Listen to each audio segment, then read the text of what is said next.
Why, hello, you lovely people. It is I, the HD, the D, the head Anthony Walker, coming to you again with another episode. I believe it's episode 21 of the Wrestling Matters podcast. Today's show, we're going to talk about Summerslam this past week. We're going to talk about Raw. And yeah, you know what? For this one as well, I'll add in the TNA and Smackdown main points as I do previously. But I've been joined by guests this week. Yay, guests. I've been joined by Mr. James Powers. Hello. Yep.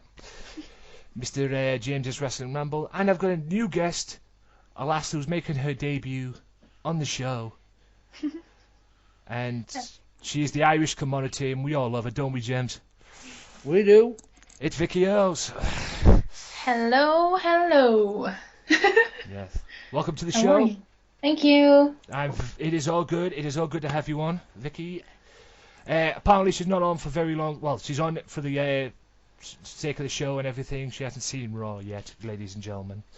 So we're going to have her on for the SummerSlam talk. We're going to talk about SummerSlam.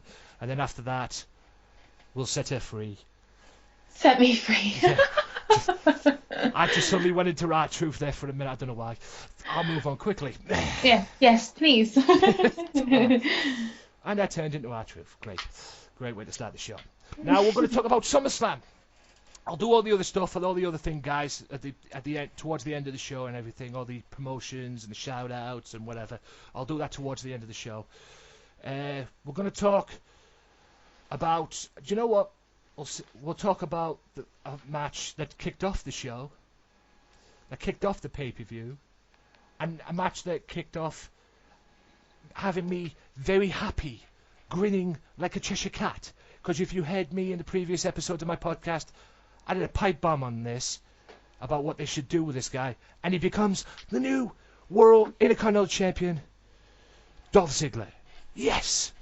And he beats The Miz. What do you guys think of the match? Awesome. It was so good. I just think these two have chemistry, like, just in the bucket loads. Obviously, they're friends outside of work, whatever. Yeah. But seriously, amazing. Amazing. Yeah. I'm really hyper. Hey, I like it. James, what about you, brother?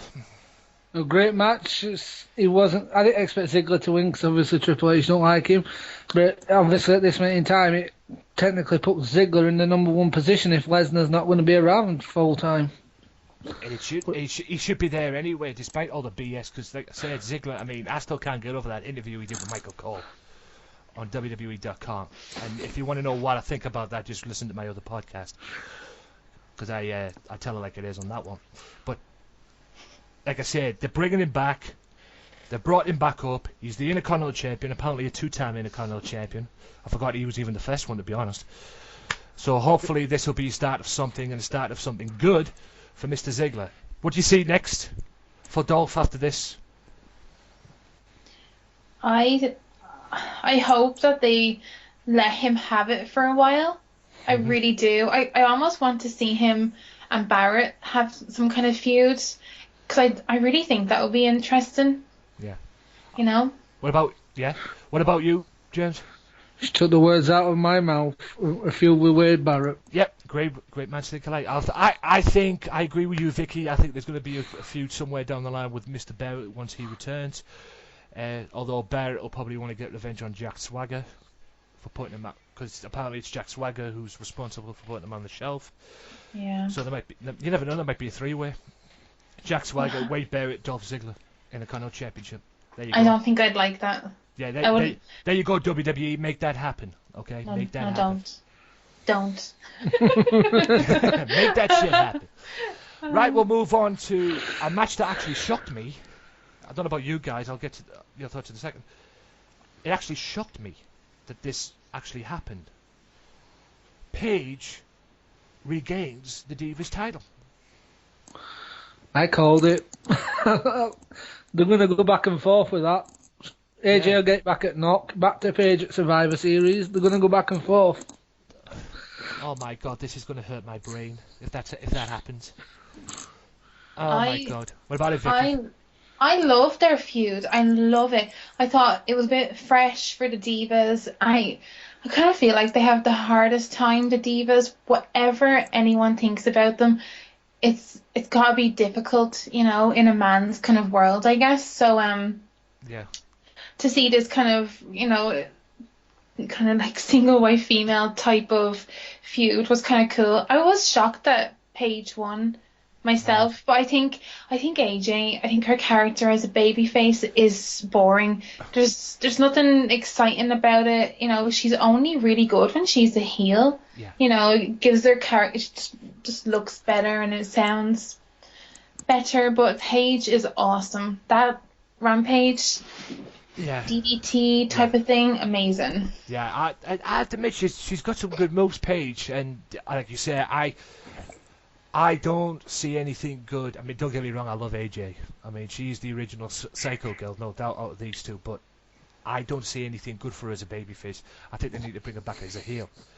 But I've read on the internet, a little exclusive here, unless you've read the internet. Apparently, there's rumours flying around that AJ's leaving. I heard that too, and I actually would believe it. Yeah, it's amazing to me how they bring her back, and then this pops up that she's leaving again. I don't know why. What do you think, James?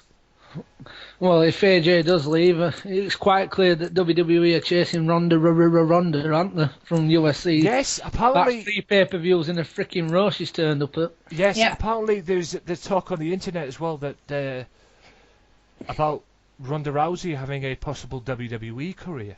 She'd fucking kill him. What on him? Yes. Yeah, but what would they do with her? Think Exactly. of, the first few months, it would be great booking, great matches. She'd hold a fucking belt, excuse my language. No, and then what? Like, what's she gonna have then, brother? Yeah. I don't know why I said it like that. Yeah. But yeah.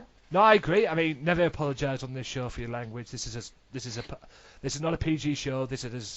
We tell it like it is on this show, Vicky. So just take it out like that. So never apologise now.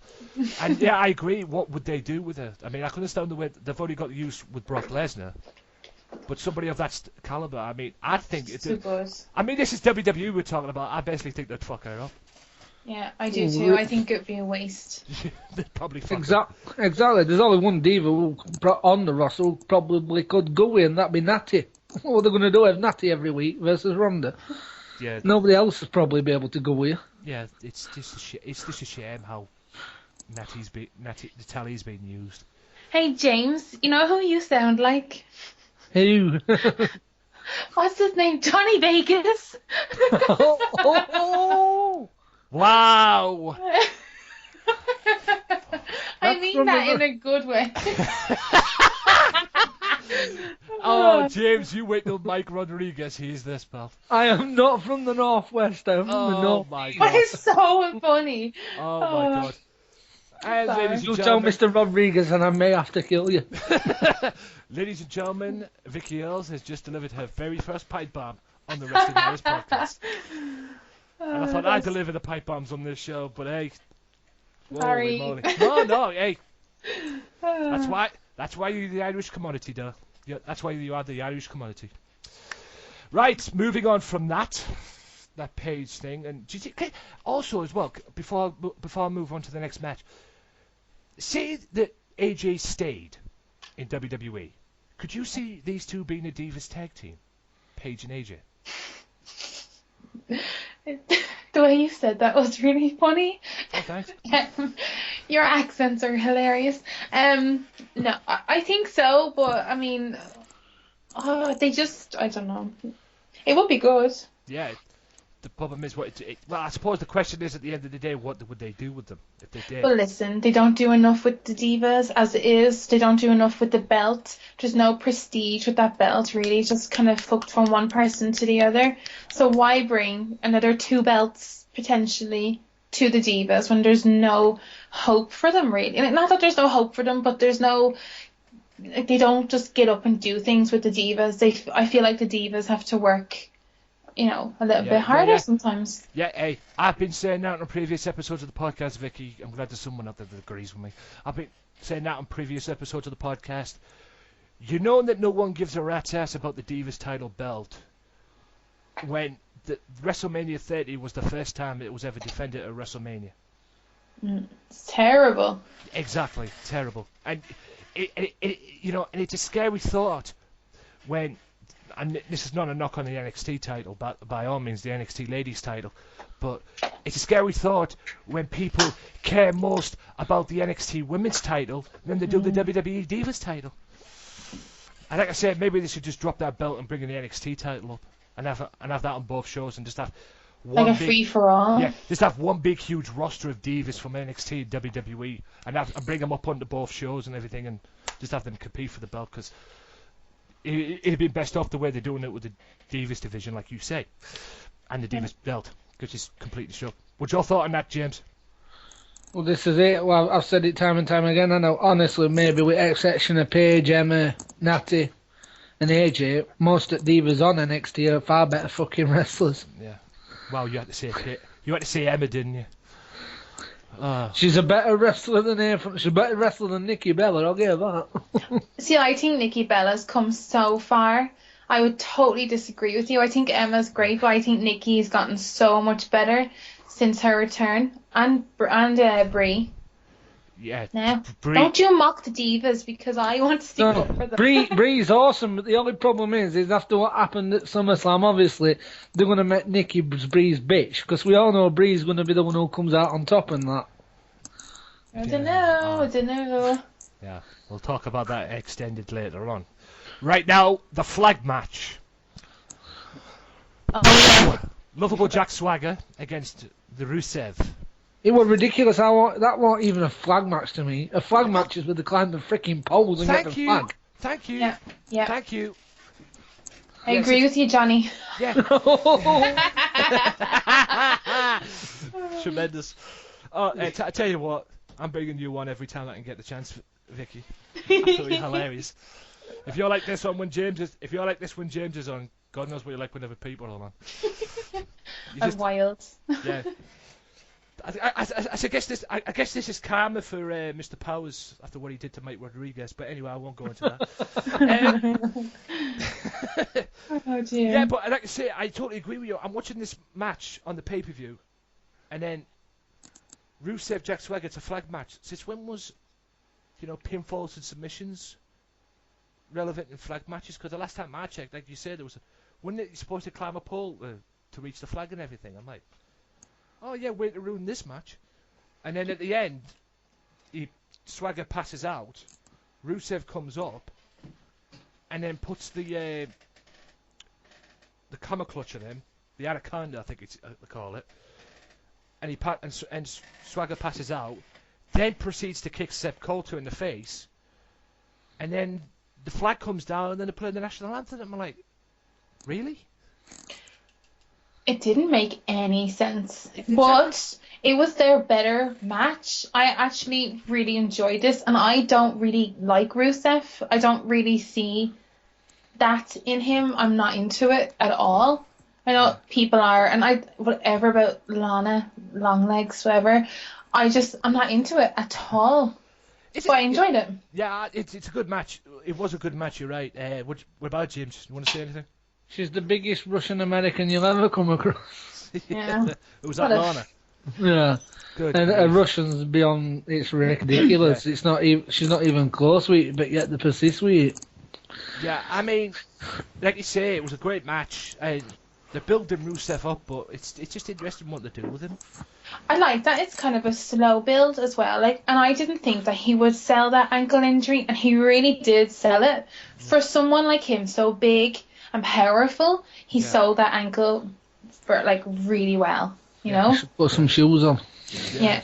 No, but I think it's good though. It's such a throwback to early wrestling days, and he is big. I hope he gets me interested, but they're building him up to be such a good heel, Yeah. Shame.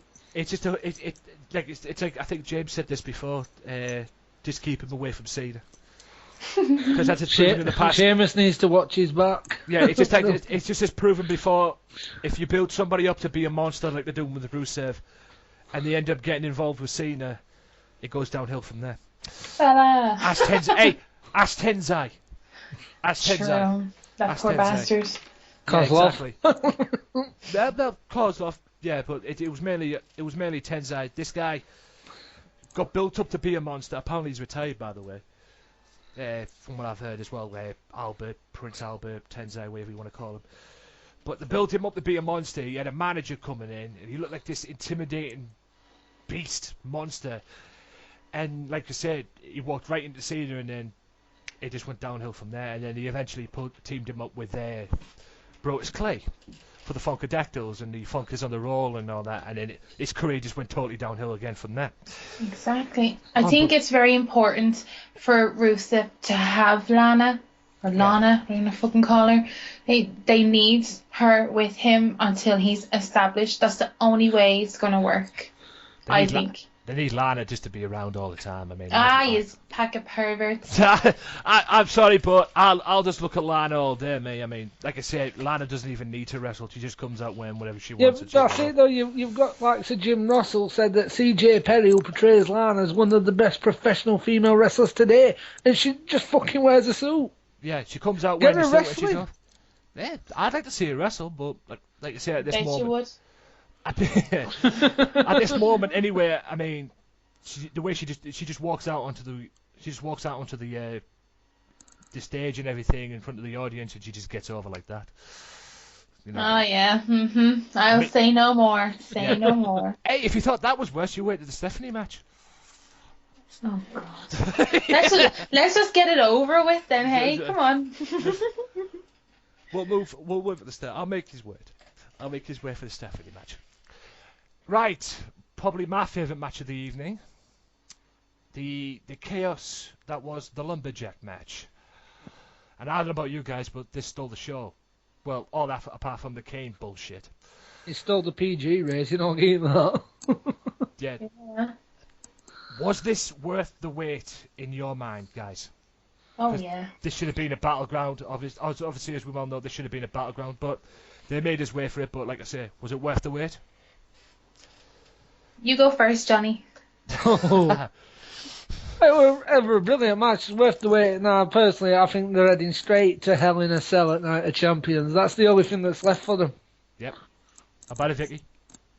I loved this. I was so skeptical about it being a lumberjack match. I thought, oh God, he could have picked something else, like a cage, street fight, something like hardcore kind of style to suit Dean Ambrose. But it was so good. Like, I thought, like, that them going out and attacking the lumberjacks, like, that was just a bit different. It was small things like that made it a little bit different and special. I mean, when Ambrose done that clothesline on Rollins, I thought his head's come off. Seriously, it was so. I know, he flipped him good there. He really, really did. Do you know what? Like, I didn't even mind the Kane interference. It didn't bother me because it makes you want to watch them all the time. You want more. You want to see this feud go so far, and they're so good together. Obviously, because they're friends and stuff. But I just amazeballs. Yeah, I like I say, I hate the Kane interference, but if you take the Kane interference out of it, dare I say, and I can't believe I'm actually saying this, it was probably one of the best lumberjack matches in wrestling history. Yeah. If you take the Kane interference out of it, like I said, this will end up in Hell in a Cell. These two will end up fighting in Hell in a Cell, inside of Hell in a Cell, at Hell in a Cell, in, I believe it's October. I think it's like one of the first lumberjack matches that actually used the lumberjacks correctly. Yeah. Yeah. Definitely, instead of it just been like, been pointed, I don't know, no, Egypt. Yeah, I'd like to say it's probably the best lumberjack match in wrestling history. I've never seen a better lumberjack match than this one. Quite frankly, I don't remember seeing a good lumberjack match at all, to be honest, if I remember correctly. But not as chaotic as this one. That's what made it good, the chaos, and it went from a lumberjack match to a battle royal. Everybody just piling in and just beating the hell out of each other. I love that. Yeah. Do you think it will be a one-on-one? And this goes to you as well, James. Do you think this will be a one-on-one match at Hell in a Cell if it goes to Hell in a Cell? Or do you think they'll add a stipulation inside the Hell in a Cell? Like I don't know, maybe 2 or 3 falls or something shit like that. Not that Hell in a Cell needs a stipulation, but They have to do something, because at minute it's same on the line with Wyatt until recently. They're making Rollins look like he can't win on his own. Yeah. Which is not good for being Mr. Money in the Bank, is it? no. No. I don't get that, if I'm being honest. That bit, rather make it, let the guy win on his own and then establish him from there. But I just don't. No, it's cause I bet you, I could be wrong. Usually, I'm not usually wrong, but I think it's gonna backlash and he'll turn on the authority. He'll still be heel, but he'll turn on them, I reckon. And the authority goes babyface. Maybe. I don't know. I like that. I mean, it'd be interesting to see. He can still be a heel, and they can still be heels, and he can still break free. Yeah. That's what I think. That's what I kind of see, because he doesn't look strong. Rollins, all the build is on Ambrose, Yeah. and now he's gone for 6 weeks, isn't it? And he's got the chance to. Rollins has a chance to kind of shine again. Yeah, I mean, yeah. I love both of them. I love Dean Ambrose. I've always liked Seth Rollins going back to Ring of Honor. Nothing's changed there. I mean, I always knew when I used to watch him in Ring of Honor, the odd occasions and that, I used to say he'd be great in WWE, and hell, I was right. Tyler Black. Yeah, good old Tyler Black in Ring of Honor. I love him, Yeah, as you all know from my Twitter. Yeah, shout out to Ring of Honor fans if you're watching. Darren Dyer. Yeah, Ring of Honor just. I mean, I don't know if it was good, if it was any good back in the day, but it was awesome back in the day when it had Bryan and Seth Rollins and that, but it's kind of gone down a different path now. Although there's some good people in there, but like I say, I mean, Tyler Black, Seth Rollins, whatever you want to call him, he was awesome back then. I still love him to this day, and don't get me started on Dean Ambrose. I swear to God, I never thought I'd kiss a male. I never thought I'd want to kiss a male. Oh my God! On the lips. Seriously, that I would just come. No, Do you need to change your trousers? no. No, it's one of them guys. It's one of them moments, right? And this is serious with Dean Ambrose, right? One of them moments you just go up to somebody, you just kiss him right in the lips, and just go, I fucking love you. And I do. That's what I feel. That's what I feel about Dean Ambrose. He's just a fucking legend. All right, Bender. I'm joking. Legend. I tell you right now, dear me. I'd go ballistic if they ever put a belt on him. I mean, they did do much with the US title, which was a shame.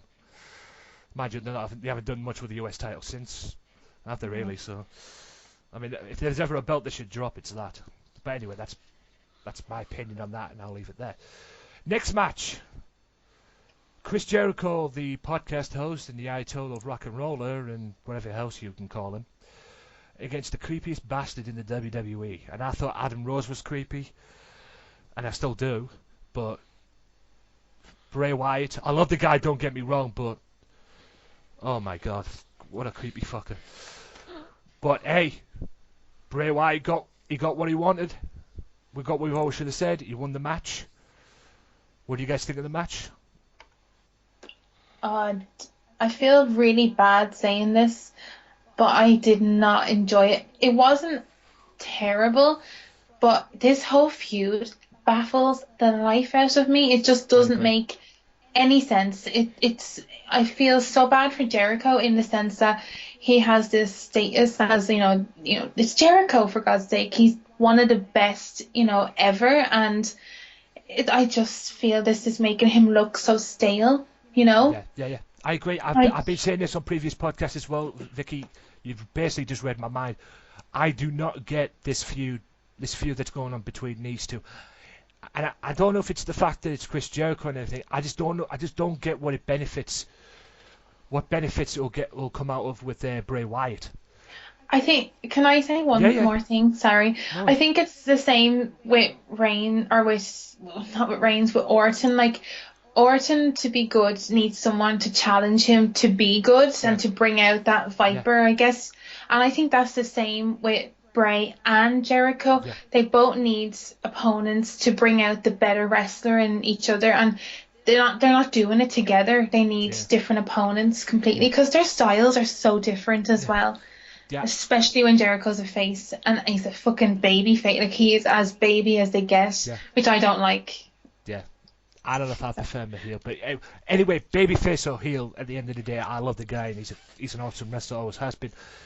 Yeah. But I agree with what you said. I mean, I do not get this feud. I mean, my question is, what does this feud benefit for Bray Wyatt? Yes, granted, he's beaten a 6-time world champion, former first ever undisputed champion, blah blah blah blah blah. But they put him up to it's like putting it. They put him on this pedestal. They put Bray Wyatt on this pedestal, and it's like they're bringing in Chris Jericho and having him fight Chris Jericho. And this is not a knock on Chris, but they brought him back down to like a middle ladder, part of a ladder, considering who Bray Wyatt has faced. I mean, he's faced Daniel Bryan, he's faced John Cena at WrestleMania. You know, he's faced all them stars, and then they bring in Chris Jericho for him to feud with. It's like putting a guy on a pedestal on the top of a ladder, and then bringing him back down again. Well, that's for me anyway. I mean, like I said, I do not get this feud at all. But Bray Wyatt won the match, which made me happy. I don't really like him. I'm more of a Harper fan, and I think I've said that on the Sunday Seg a few times. But like, I get why why Bray is popular. I get that he's different and all that kind of stuff, but I don't know. I just don't get it. I actually kind of think he's a little bit lazy in the ring. Yeah. I feel terrible. I don't know. I don't say what you feel. I don't think he's doing what he potentially could do. I think he could be better. I think he's not bad, especially for his size, but I don't know. And I think they're putting the wrong people facing him to get him over. It's too much. It's too fast. Yeah. You know? Way too many. Like Bryan, Cena, the fucking Jericho, and then they're going against the Shield. It's all too much, too fast. Yeah, Daniel Bryan, Shield, Cena, and then they bring him down to this. Like I said, I don't get it. What do you think, James? You see, it's with Bray. It's push, and then there's no breaks whatsoever. Bryan's not going to be able to go again. Cena's threatening not to re-sign, so they're in a position where they've got to have big stars quick. Yeah. Do you think they need to put a belt on him? I'd say put the US title on him. Would that make his thing better? I think it would. Yeah. If they're going to put a belt on him... That's probably heading to Rusev though, isn't it? Yeah, I'd say put the US title on him. Yeah. You know, Sheamus versus Bray Wyatt feud for the US title. At least it's a solid match. Sheamus works. Whatever about him. Yeah. People don't like his character. He's a fucking worker though. Yeah. He's like Del Rio was. I don't care. Yeah, I mean, people have always said, Sheamus should turn heel. Sheamus should do this. I don't care. Heel or babyface, Sheamus can go. That's all I'm saying on that matter. I mean, I'm sick and tired of people saying... I mean, people treat Sheamus like they treat John Cena. Oh, they want to do a heel turn. They should do a heel turn. This, that, and the other. It doesn't matter. Sheamus can fucking go. He can go in the ring like you correctly say, Vicky. He can go in the ring. I mean, I wouldn't want to be on the receiving end of his beatings. And especially them 10 bound, the 10 bells of whatever the heck he calls it, where he gets him on the ropes and just beats it. Yeah, but he gets him on the ropes and just beats the hell out of you. I wouldn't be on the receiving end of that. Fuck me. Ugh. But I like Sheamus, and like I said, it should be I think it should go to Sheamus versus Bray Wyatt feud over the US title, and then put the belt on Bray. That would work for Bray, at least for me anyway. Maybe. Right. It's time for Stephanie McMahon and Brie Bella. Now, I don't know about you, but I actually like this match up until the ending part and everything, but I was expecting this to be a full-blown catfight. But Stephanie really impressed me in this match. She actually did some moves. She was learning to wrestle. And maybe the benefit of her training with Ronda Rousey actually paid off. Because she really impressed me in this match. I mean, the experienced wrestler out of these two was Brie, because she's had more wrestling matches than Vicky, and then Stephanie in the past. But I mean, that was their first match in God knows how long. I think her last match was against Trish Stratus, if I'm correct. It's been 10 years, exactly. hasn't it? That was You it. said. And that match was in 2001. I mean, Yeah. what do you guys think of this? I mean, I was really impressed with Stephanie. What do you guys think? I loved it. I thought it was brilliant. Entertainment at its finest, you know? Yeah. Very, very entertaining. And I thought that both of them did a good job. Not just Stephanie. I thought Brie held her own by herself really well, you know? She didn't look stupid. She can wrestle, let's be honest, you know? Yeah. I think I kind of liked her using some of Brian's movement as well as like, almost like a, you know, I'm doing this to you because my husband can't, you know, that kind of way. Yeah. What about James? What it only me when Stephanie come, I just automatically thought what she was wearing. I just thought China. Yeah. Yeah. Everyone did. Everyone was tweeting and going, China's back. Yeah, exactly. Yeah. Well, it would have made sense because once upon a time, Triple H and China were together, so it would have made sense for that to come out. But yeah, it was China-like outfit from back in the day. But I was really impressed with Stephanie. The only thing I didn't like about the match was the ending. I think the ending ruined it. No, I don't. For me, no, it wasn't necessarily the heel turn bit where Nikki turned her back on Brie. Yes, Nikki Bella turned her back on Brie, in case you guys don't realise that. It was Triple H getting involved. It didn't need that. Yeah, maybe so. Yeah, but the Brie bit, the Nikki Bella bit, I mean, Nikki Bella turning on Brie. Floating boobs. Yeah, I wonder if that'll happen with John Cena. The future Mrs. Cena turns heel. Doubt it. Let's be real. Yeah. He's too much money to make. Yeah, I'm just going on what people are probably thinking right now. There's a lot of people they're dying for a Cena heel turn, and Marky They're never gonna get a Cena heel turn, are they? It's just like this week. Acting on Twitter at each other when they share a Twitter account. Yeah, yeah. I'll tell you this right now. If I hear anybody say anything or talk about a Cena heel turn one more time, I am seriously going to go to my nearest bathroom and find a bucket and just throw up in it. Because that is really getting on my nerves now. I mean, do I want to see a Cena heel turn? Yeah, probably, but it's not going to happen. I mean, as soon as people get it into and drill it into their heads that WWE, Cena's the WWE's go-to guy, he's the moneymaker of the WWE. You know, there's a reason why he's the face of the company, despite what Randy Orton has you thinking. He's not. Yeah, despite what Randy Orton has you thinking, oh, I'm the new face of the company. I was the face of the company. I'm the first ever undisputed heavyweight champion. Give me a break. No, Chris Jericho. Exactly. You know, WWE trying to fool us that Randy Orton's the very first undisputed champion in that. No, he's not. Hello, go back to 2001. Go on, Vicky. You know what was good? To get back on topic, what's her name's Bullhammer? Nikki. Yeah. Yeah, I know. I thought that was like, whew, that was straight up. I thought that was well done because I actually believe she hit her and she didn't hit her though. Yeah, I was like, wow, where have you learned that from? Have you been hanging around Mr. Barrett? Mr. Barrett, why he's been out? Oh, it's her. You'll see proof later on. She hits her.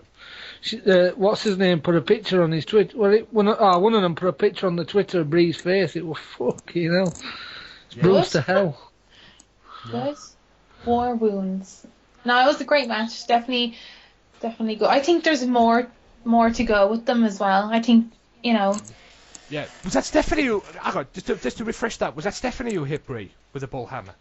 No, Nikki hit Bree. Oh, all right. Oh, yeah, I remember that. Yeah, I was just wondering if it was a thing, because it was a hell of a fight nonetheless. I'm not going to say anything. I'll let you watch Raw. You don't. Let me watch Raw. Yeah, I may go in a few minutes, because... Yeah, the thing is, that's all I've got to say about that one anyway. Now we'll get on to Randy Orton and Roman Reigns. Now, this benefits Reigns rather to a T, because this is the push that he's getting, and people have been asking him, do they see him going the Rock way, so to speak, and going into Hollywood? And he's even said it that no, he's too focused on WWE and too focused on becoming world champion. So, do you see, despite the fact that Roman Reigns has another match another feud, from what it looks like, in the pipeline after Randy Orton. Do you see him eventually becoming world champion? No. Oh. No. Do tell.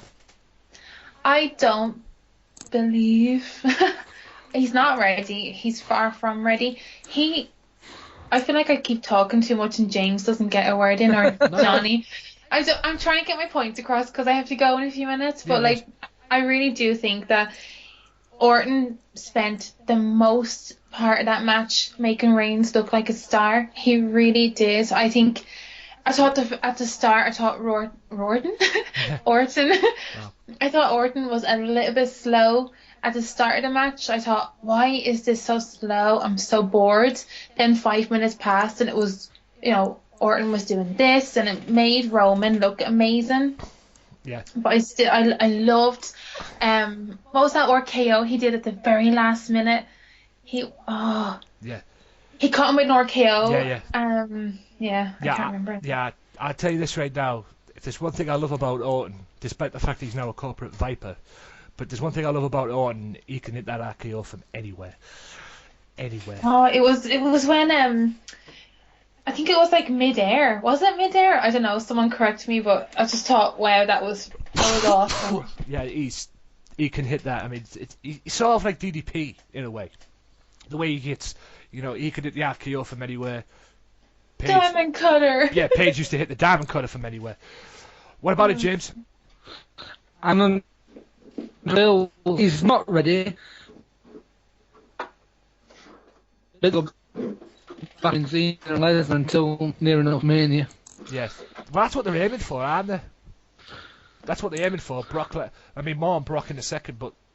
Well, I don't think they'll stop at 16 with Cena. I think they'll go to 17 just to set he's the all-time...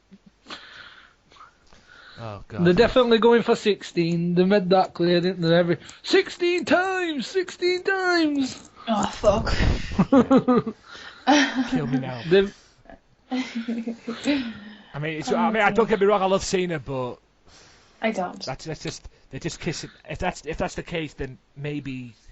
Yeah, but I look at it like this, yeah? You both follow her on Twitter. As Paige Martin said on Twitter, how many people were cheering for Brock Lesnar would have been cheering for the champion if the champion was Daniel Bryan and not John Cena? Well, she's got a point.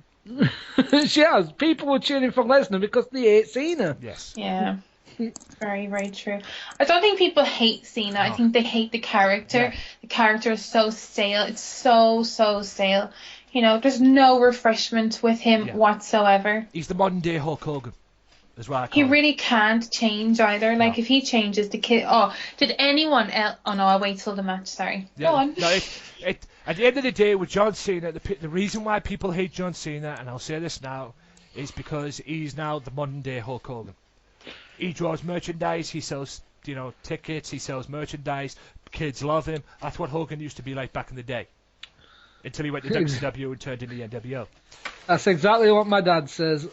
Cena's what Hogan was, what The Rock was, what Austin was. I wouldn't say Hogan. I wouldn't say Austin or The Rock.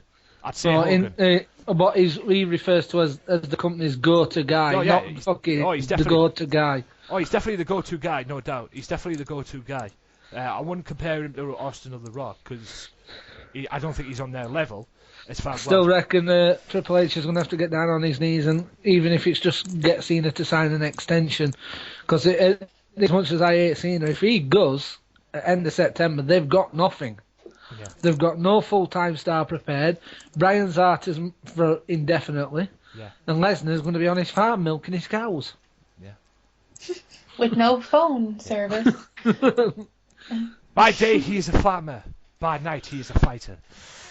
Brock Lesnar. But I seen a TMZ tweet about him, and I checked this video that they had, and it was like the night of SummerSlam when he got the titles, and he looked so chilled out. Like there was, happy to talk about wrestling. Maybe he's gonna wrestle a bit more. What? I won't hold my breath, but. No, one of them said, I forgot which site it was, that basically from Raw last night to WrestleMania, if he holds it while Mania, it's 233 days and he's got 7 scheduled appearances in that time. Yeah. That's ridiculous for a champion.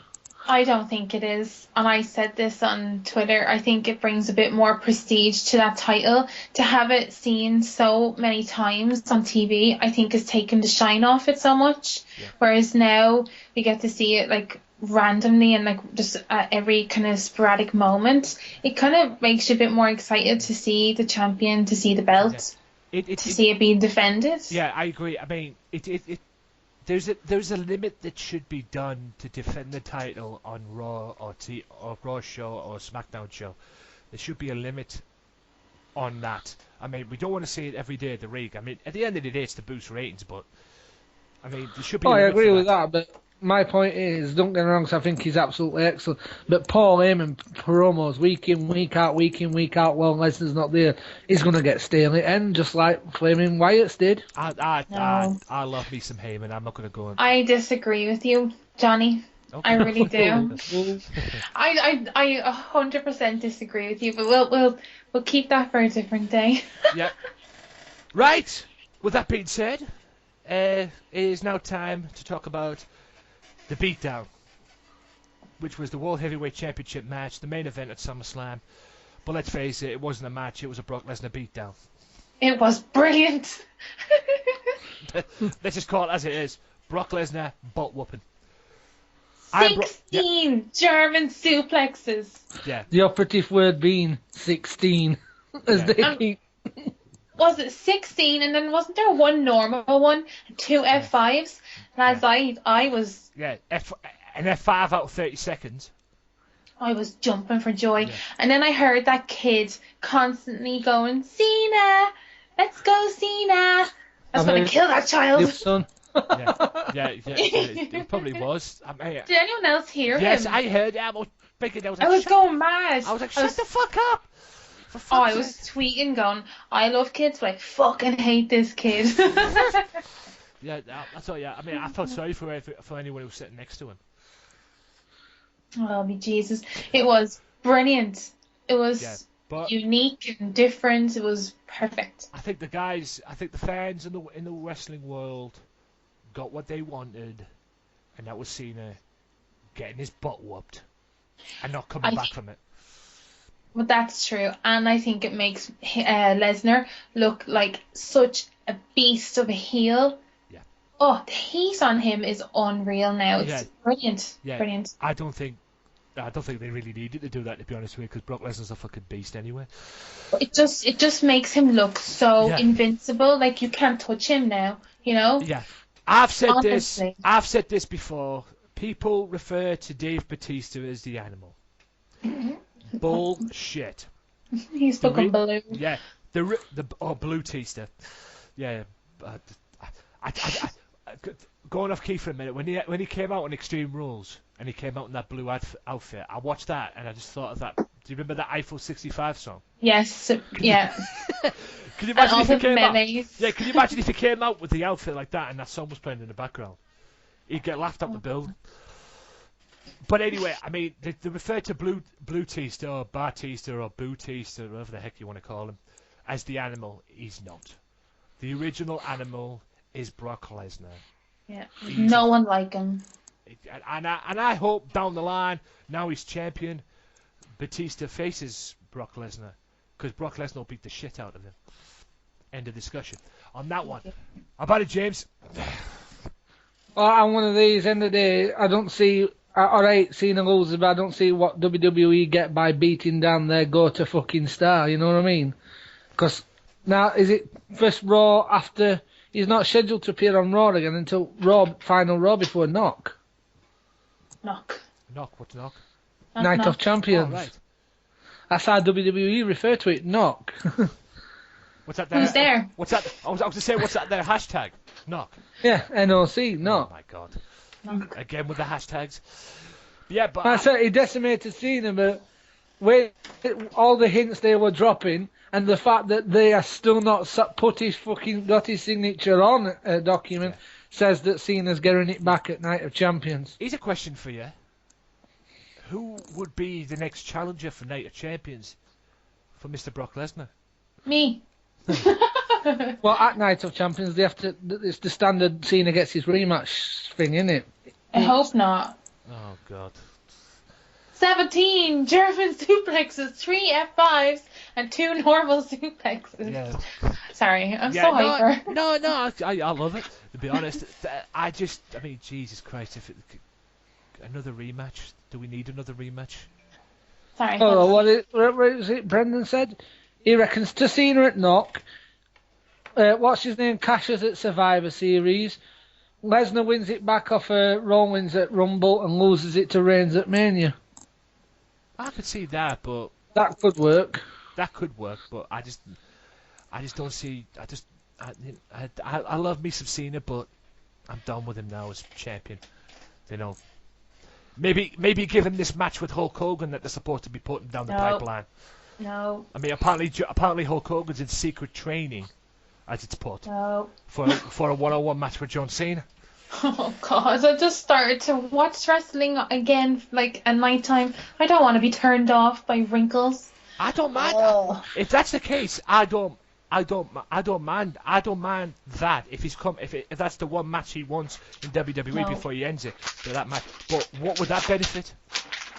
He wants one match against Lesnar. He wants one match against Apparently, fucking hell, like Hogan. Yeah, apparently there's an angle brewing between Lesnar and Hogan for down the road as well. I think that's based off the Celebration. Well, they're saying that Vince wants The Rock versus Brock at WrestleMania. There's only one problem for that. The Rock ain't laying down for Brock Lesnar, so The Rock would have to win that match. Yeah, and No. and again that'll be probably the worst WrestleMania ever. Oh, lads. I'm going to start fighting, like... You know, and Daniel Bryan's even called out Brock Lesnar, and he said on the dirt sheets that he wants to fight Lesnar. Yeah, but as I said to you last week, Mr. Walker, as loads of made it clear, likes a hedge. The reason WWE are in a situation as they is, and it's pure and simple, that they can't get people like Austin Aries, people like AJ Styles to sign for them because of the part-time wrestler situation. Yeah. That's 99% why in reality Punk walked away, because Batista was last fucking straw coming in and winning Rumble. Yeah. Okay. I'd have walked away for that. You're all right. And if they can't get people like Austin Aries, people like AJ Styles to sign, then they're on a fucking slippery slide, and it's not a good one. Because at one point, that is the one and only company any fucker want to work for. Yeah, I'm probably glad that Austin Aries and AJ Styles haven't signed with them too, because if I could just see it now. They're too good for it. Exactly. They're way too good for it. Yeah, I could just see it now. If they brought in Austin Aries and friggin' AJ Styles, especially AJ Styles, considering their booking and their gimmick things they like to do as well, especially with Adam Rose. Less said about him, the better. True. God. No, Austin Aries one-on-one with Lesnar, my money every day at week on Austin Aries on a straight-out fight. No, love Austin Aries. Yeah, that's what on I'm saying. a straight-out fight, he can do both though, can't he, Austin Aries? He can do the mixed martial arts. Yeah, Austin Aries, AJ Styles, I love them both, but I think the way AJ Styles is now, keep him where he is, because if he goes to WWE, he may as well just end his career, quite frankly. Yeah, he's doing really well away from TNA, and he's probably making more money as well for his family and stuff, you know. Yeah, he's doing very well. Is it August 22nd? August 22nd, he's in the main event of the ROH show. He's in Gloucester, here in October. There's like an indie UK wrestling show. It's only very, very small. But AJ Styles is going to be here. I'm not going to. I live here, but I'm not going to go to Cardiff for the half marathon. But he is going to be here. Well, there's a little plug there. Well, there's a little plug there from the Vicky. Other week, wasn't he? Yeah. What? He was here the week, Austin Aries, Mr. Anderson, they were across at Preston City Wrestling. Yes, I saw that, yes. What's her name? We're putting photos up. Well, what's her name? Don't really know. Yeah, I saw that. If you go to Preston City Wrestling's YouTube page, you can see Austin Aries making his entrance. Why would you say you're from Preston? Yeah, Preston City Wrestling, PCW, probably. And by the way, check out their YouTube page. They've got some weird matches on there, I tell you. And all I'm going to say, he's going to win British Book. Can't we doubt him? Yeah, can I just say one more thing as well? If you haven't seen it, and this goes to you two as well, go on PCW on YouTube page and check out some of their Royal Rumbles. I tell you this right now, what happens in them rumbles, I don't know what it'll do to you, because it's just some stupid stuff, I tell you. They go from a rumble to having a dance. Let's just say that. If you want to see it, go and check it out. I won't say anything else, but it's just the stupidest things ever. But Right. That's the end of that. By the way, what's your ratings? I give it an 8 out of 10. 8 out of 10 for the pay-per-view. How about it, Mr. Powers? Yes, 8 out of 10 as well. It would have been a straight 10 out of 10 if they made more of a fight of the main event. If they wanted a beatdown like that, they should have gone with Flaming Ambrose and Reigns as main event. No. No. I think I'll give it 10 out of 10 because it was just, I mean, like I say, nothing against Cena, but it was just cool to see the beatdown. And having them proven to the world that he's not all Super Cena after all. Right, lads, thank you so much. We're going to pause this for a minute right now, but on that note, we'll say goodbye to Vicky. Vicky, do you want to say your shout-outs and send where my lovely audience can find you on Twitter and whatever? Just find me at Vicky Earls. Just shout out to all the segheads and, like Darren, Steve, you guys, Kinney, Suggs, the whole lot. Stephen Wiles, guys, you need to follow Stephen Wiles. He's awesome at wrestling stuff. Yeah, honest. I'll find that. If he's awesome, I'll link him to you. Yeah, please do. He is amazing, and he writes for WrestlingNewsSource.com, which is where I write for, and they're all amazing. So yeah. Oh, nice. Yeah. Thanks for my Oscar. Yeah, and the Oscar goes to Vicky Earls. No, thank you so much for coming on, Vicky. Not at all. I'll come on again soon. Yes, please do. We'll get you on. I will get you on, and that's my promise to you right now. We'll get you on. Hopefully, we can get it on longer as well. Yes. But thank you so much for coming on. Not at all. Thank you. We'll let you Have go. a good evening. You too. See you later, kid. Bye. Bye-bye. Bye, Johnny. Yeah. Right. And that's the lovely Vicky O's gone. Well, enough is enough, and it's time for a change. It is Sunday, and you're listening to the Sunday Segue Wrestling Podcast. Give me a hell yeah! Get some man! Ooh, yeah! With Kenny Killer. Hey, yo! We're in the big D tonight, baby, and we are live! Woo! I'm the Goddamn Sugar Should. The best there is, the best there was, and the best there ever will be! Cause that's the bottom line! Cause Stone Cold said so!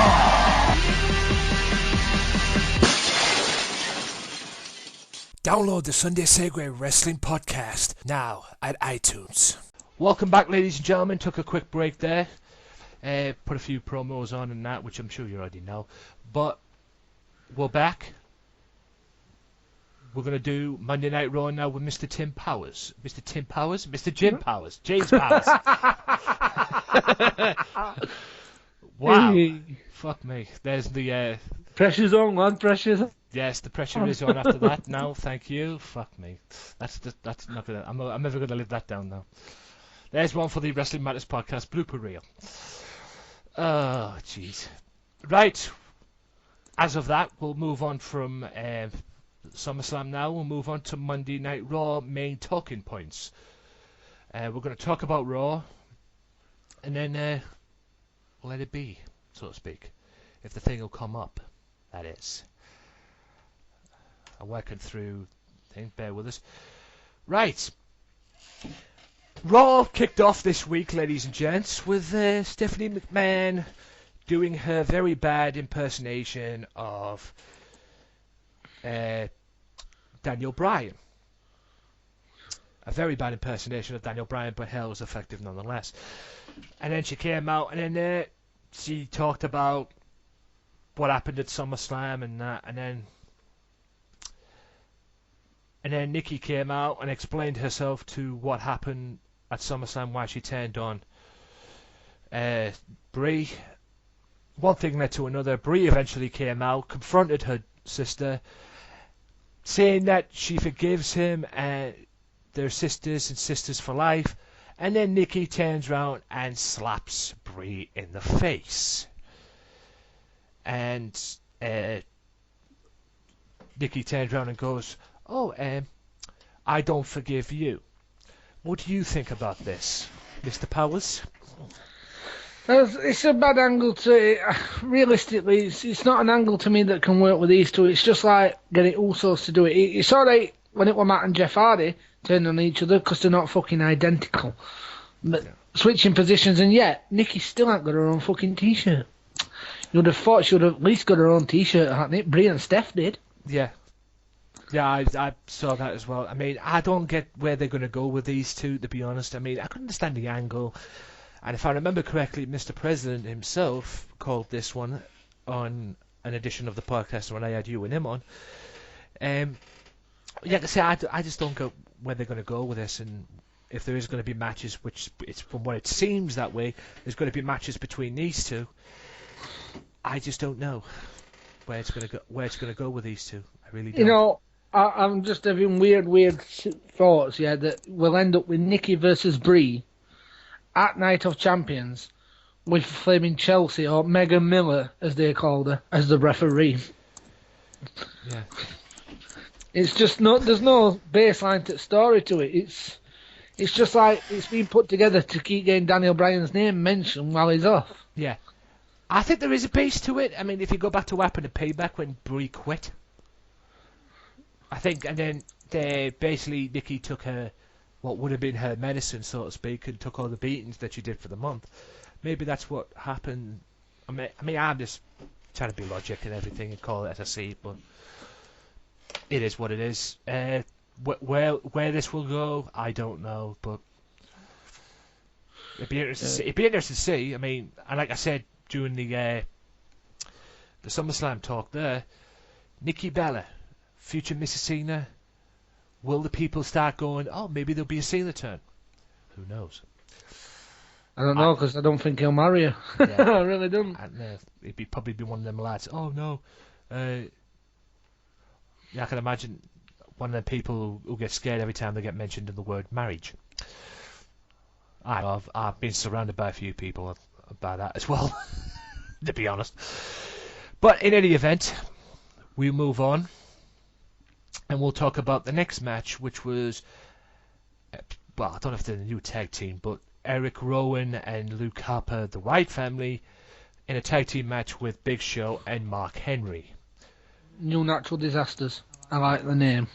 Is that what they're called? The New Natural that's what they ought to call them. People were suggesting names for them. I watched it live.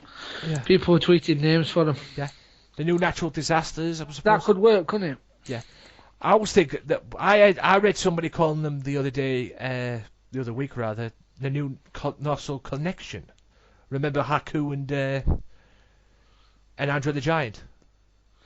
Yeah, but don't you think something like along the lines of Natural Disaster sounds good? Yeah, I personally do. Yeah. But where would these two benefit? How would these two benefit as a tag team?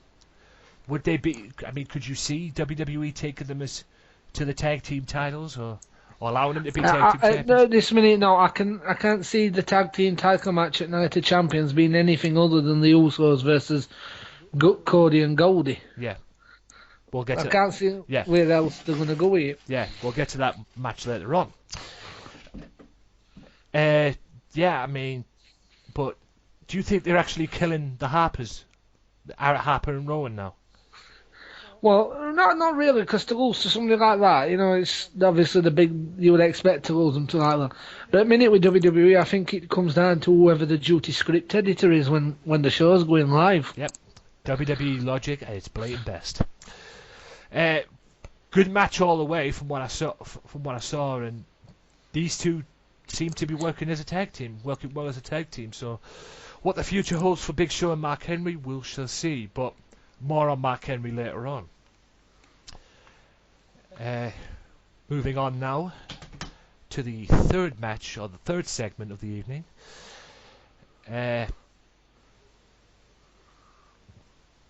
Which is, if this thing will come up on me thing, Natalya defeats Divas Champion Paige, thanks to a little bit of help from AJ.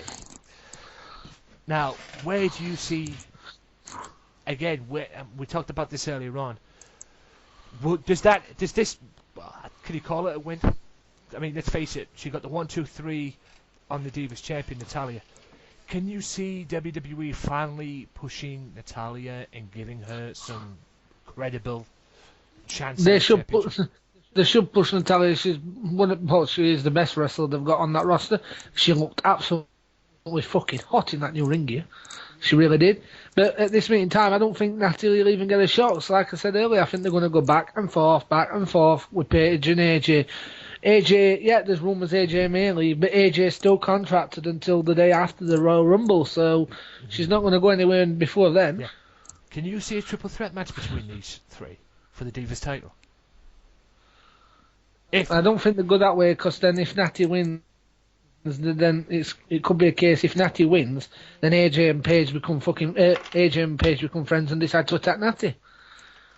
It'd be more logic. Create like a faction, and then obviously Natty'd have to get a friend, probably Emma. Well, yeah, but now that this has come together between these, I mean, Natalya wins the match. Sooner or later down the road, she's going to get a Divas title shot. No doubt. Yeah, probably on main event. Yeah, no doubt she'll probably lose, but you know, I just like I say, I said this earlier on with Vicky.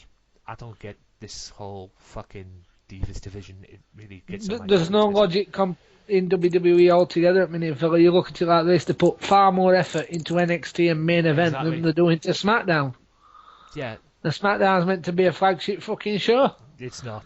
SmackDown lost its flagship rights earlier on, to be honest with you, as a show. But I'm saying they view it as a flag. The only thing they'll ever do now to save SmackDown is they're going to go live Tuesday nights with SmackDown, move main event to fucking Wednesdays. Yeah, I just say cancel main event. Why have main event when you've got what to call it? It's a WWE thing for that work. You know, I mean, working it really. They've got main event and they've got superstars. You know, cancel main event. I mean, main event's an hour show anyway. It only has about 3 matches on, and they've already got another hour show, which is superstars, and then you've got NXT. What I'd do is I'd go live with SmackDown Tuesday nights. I would move main event to Wednesdays, move superstars to Thursdays, and go with NXT on Fridays. And then that's where you got your roundabout show, because NXT's a ratings winner for a minute. Yeah. NXT, where wrestling matters, in WWE at least. Do you see Paige getting the title? You know, if they've got the triple threat match, do you see Paige getting, you know, a longer title reign? Besides what you think that what you mentioned earlier on during the SummerSlam show, during the SummerSlam talk, they'll be back and forth. As if she ended up getting the belt again after AJ. Do you see her getting a longer title run? Except this time with more credibility, unlike the title run she had after WrestleMania. If it's where they go with it, obviously speculation is that AJ will leave. Yes. Because if AJ does leave, unless they push Natalya, they've got no main diva to push unless they fetch maybe Sasha or Bayley up from the NXT. Haven't they brought them up yet? No, Sasha's still hanging about down in NXT. Yeah. Sasha's still hanging about. They've got Charlotte down there, Flair's daughter, who I think's good. You know, let's bring them up now. Fucking hell. Anyway, that being said, let's move on to the Authority's presentation segment of Brock Lesnar with the new World Heavyweight Championship belt. Epic fail. It was an epic fail. I just cannot believe they built up this hype and everything. And if you look on WWE.com, you can see the actual writing underneath the belt of where it's supposedly say. You can't see it very well, but you could see the actual writing underneath if you watch the video back of the World Heavyweight Championship. It's basically the same fucking belt, but with new features on it. I mean, all this build-up, they had a cover over it, this big, huge reveal, and then a pin dropped. Oh wait, it's the same make, it's the same design. I mean, what the fuck? They're just plates. Once again, a part-time superstar gets to unveil a new championship belt, and that is what is wrong with WWE today. Yeah, a new championship belt Yeah, it's the same design. Everybody was like building it up for this. Oh yeah, it's going to be a new belt. There's a new belt coming and everything. And now, all right, credit for WWE for getting rid of the other two belts. Unless that's Eventually. Eventually. It took 8 months. Yeah, unless that's the same one. Unless that's the same belt. They've just added new features to it. I don't know. But Jesus fucking Christ. I mean, this is why I always say to myself on previous episodes of the podcast that I should be booking WWE. I want to book WWE. I want to be the booker. I just want to be a booker on WWE. I'm currently booking EPW, more on that later on at the moment, for what it seems anyway. But I want to book WWE so badly.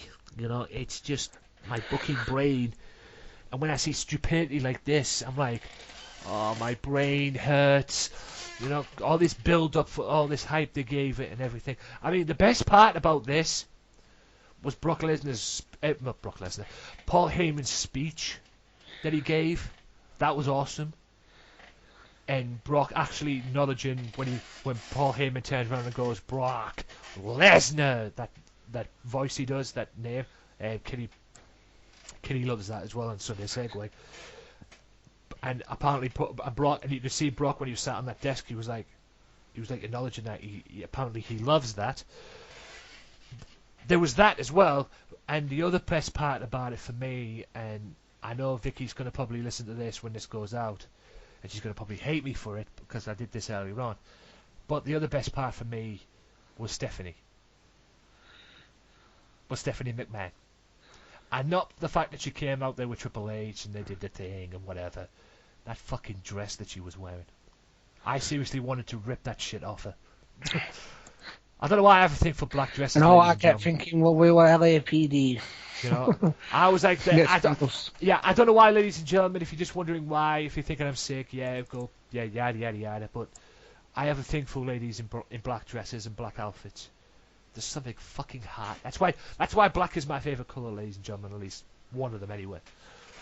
Just some shit like that. I mean, black outfits, whether it's bikinis, whether it's dresses, whatever the fuck it is, they just look so good on a hot woman. And it's Steph's hot, no doubt. I know she's probably going to kill me for this as well, but Katie Babbicks on Twitter said that she had a girl crush on her, on Stephanie. To be honest, I don't blame you. I've had a crush on Stephanie since the days she was GM of SmackDown. But then again, what's SmackDown? Anyway, it was something back in the day. It was something back in the day. You're right. Now it's just Raw's B show, basically. Raw Rewind. Yeah, Raw. That's what they should change the names. Change the name from SmackDown and call it Raw Rewind. That's what they should do. I mean, Jesus. Back in the day, that show had credibility. Where that credibility's gone, God only knows. And I feel sorry for it because it's, you know, SmackDown is and was a great show. Now, like you say, it's basically Raw's Raw Rewind, Raw Part 2, so to speak. And it's a shame. And they'll be getting rid of that next, you watch. At the rate it's going anyway. But credit to SmackDown, because in America, apparently it's the number one show on cable. Yeah, because it's shown the opposite way around to what we see it. Yeah. We don't see it in the same match order. Me and Brendan can sit on Skype watching SmackDown together. Matches are just in a different fucking order. Yeah. Yeah. I mean, it's great. I mean, it's great that it still exists and it still works for them, but SmackDown does need a change and quick. Right, it's coming up 15 years old, isn't it? So yeah. At the rate it's going, it probably won't last anymore. It probably won't last another 15 years at the rate it's going. But I digress. Rematch. Well, I need to shit myself. I needed to shit myself there when I saw this. There, because I thought it was actually. It said there, Miz defeats the Intercontinental Champion Dolph Ziggler by countout, and I actually thought it was Miz defeats him and regains the belt. Championships cannot change by countout or by disqualification. And this is the bit where I just had enough of JBL. Mind you, I haven't had enough of JBL. I've had enough of JBL since he came back to friggin', since he came back to wrestling and started commentating again.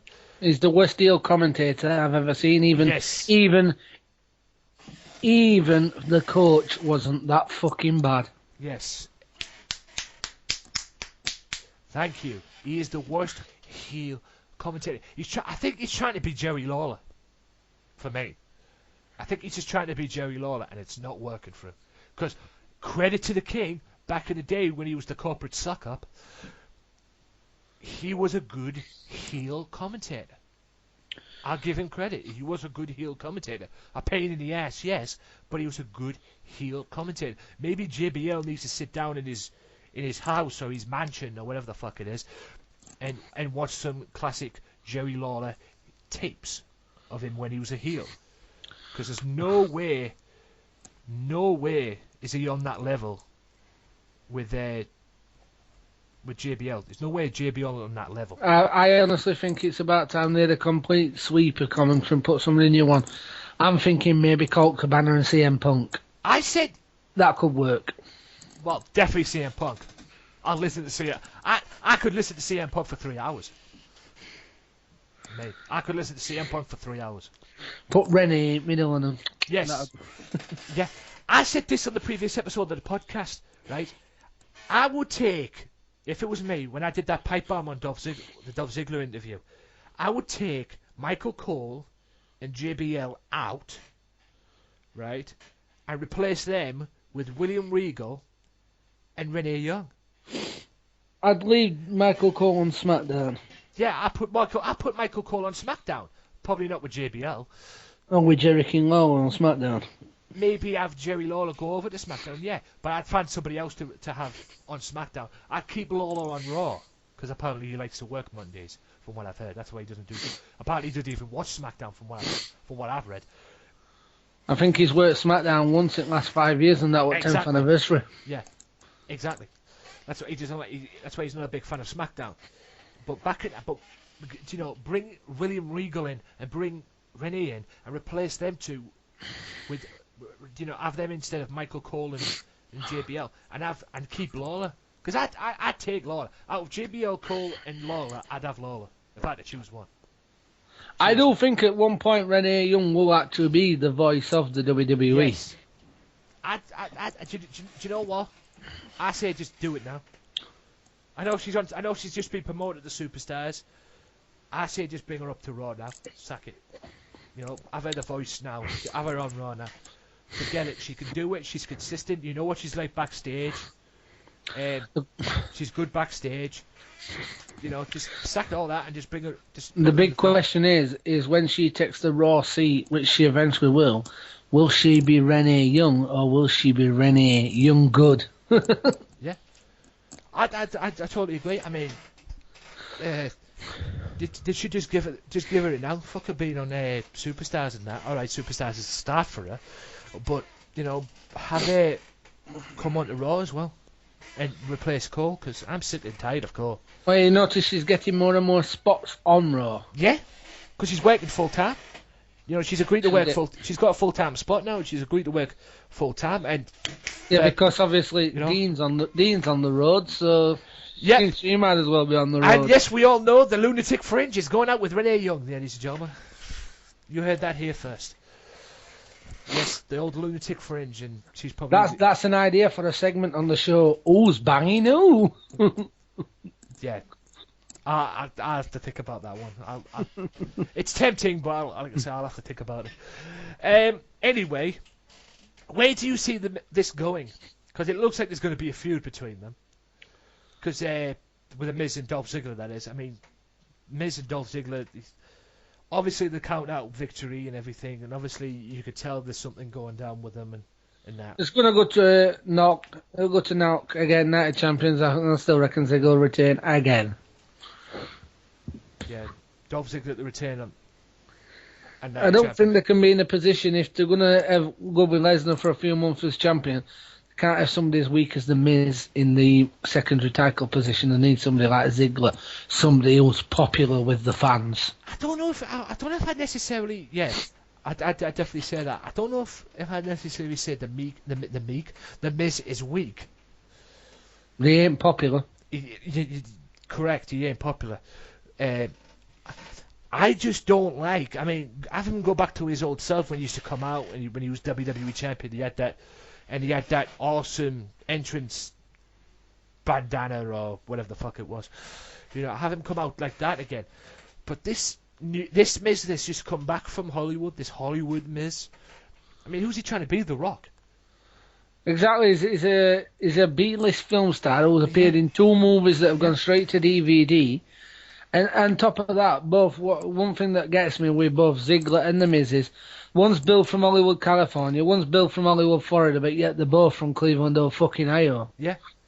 I mean, it's not, I mean, I'm not going to say a bad word about Ziggler, so I'll leave that there. But what I don't get, it's just Miz. I mean, like I say, who's he trying to be? The Rock.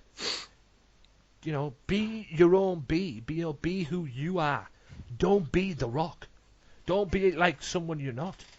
It just makes no sense to me, to be honest. I mind you, The Miz doesn't make any sense to me at all. But I'll leave that there. I mean, I think it was a poor way to end the match, to be honest with you. What could potentially be a show stealer of Raw, you know, basically just went down the toilet. I think it was pushed to end like that after Ziggler tweaked his knee. Yeah. Because the young referee, let's face it, he's not as good as like Sir Charles Robinson in covering up when he's telling him what to do. Could clearly tell referee telling Ziggler not to get back in the ring when fucking Ziggler tried. Now the question, Anyway, the question for the next segment is, James, has Jack Swagger, after that loss at SummerSlam to Rusev, has Jack Swagger lost his mojo, so to speak? Because he lost his match to Cesaro. He lost his mouthpiece. I think it was just a case of Swagger were injured. He'll come back stronger because, let's face it, Cesaro won, but he's still got a job as fucking entrance. Yes. Yeah, wow. I mean, I could understand why at the end of the day. I mean, Perry Saturn theme song and everything. You know, for fuck's sake. But, you know, probably the weakest fucking theme song ever. He'll come back, Swagger. Maybe he'll feud with Cesaro. Maybe that's the way to get them both on TV. That's what I was just about to ask you.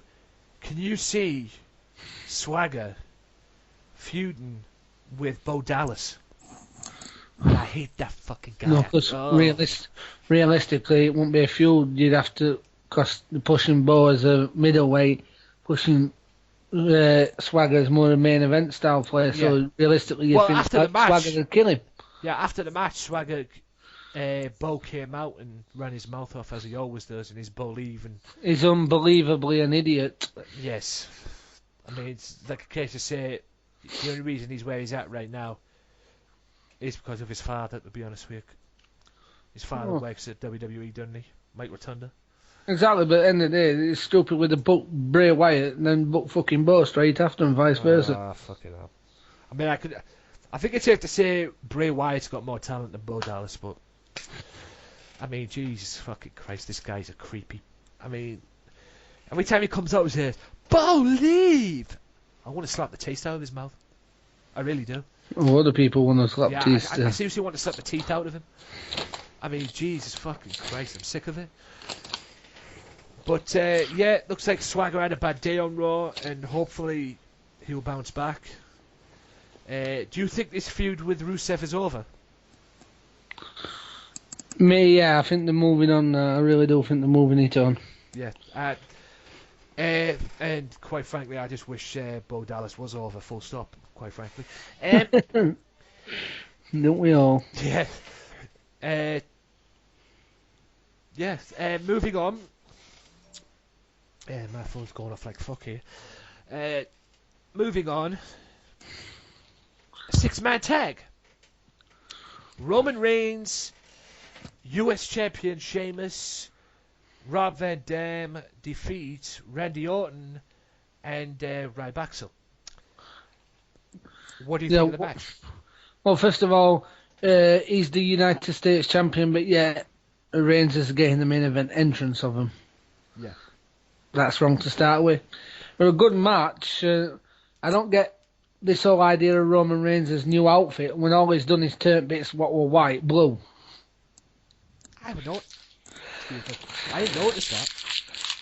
Yeah, but it was a good match back and forth, but obviously Randy's in a weak position when he's having to face people like fucking that to start with. It should have been, I think it probably would have worked better as a match maybe in one-on-one with Rob Van Dam. Yeah. But the work it out they want, don't they? Well, actually, what was that you were saying about, we're talking about Randy Orton? Yeah, Randy Orton one-on-one with Rob Van Dam would have worked better. Yeah. Get Ed! I'll get to that in a minute. Yeah, well, it's funny you should mention that SmackDown, Randy Orton faces Rob Van Dam one-on-one, so... There you go, so I would have had that Roman Reigns one-on-one with fucking Ryback. Yeah. But it was a good match overall. Yeah, good match, like you say, overall for me. Roman Reigns, US champion. Yeah, and they basically got the better of him, and it was good to see Van Dam get the pinfall as well. Good to see Rob get the pin as well. Over. Yeah, I think it's into nearing time for him to be leaving again. No. I mean, what do they do with Van Dam? What they're gonna, if they're gonna put a belt on him? What would the belt be?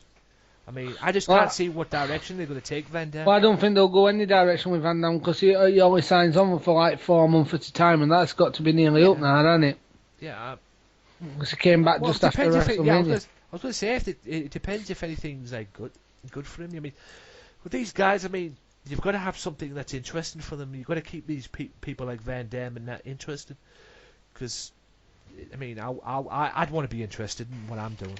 I mean, all right, I want to have fun and and do the job and do it to the best of my ability. But if it was me, I'd want to,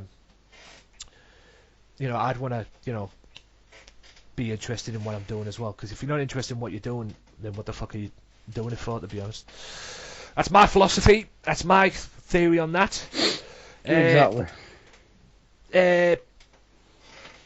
And moving on, and I'll just pause there for a second. The reason why I said yes,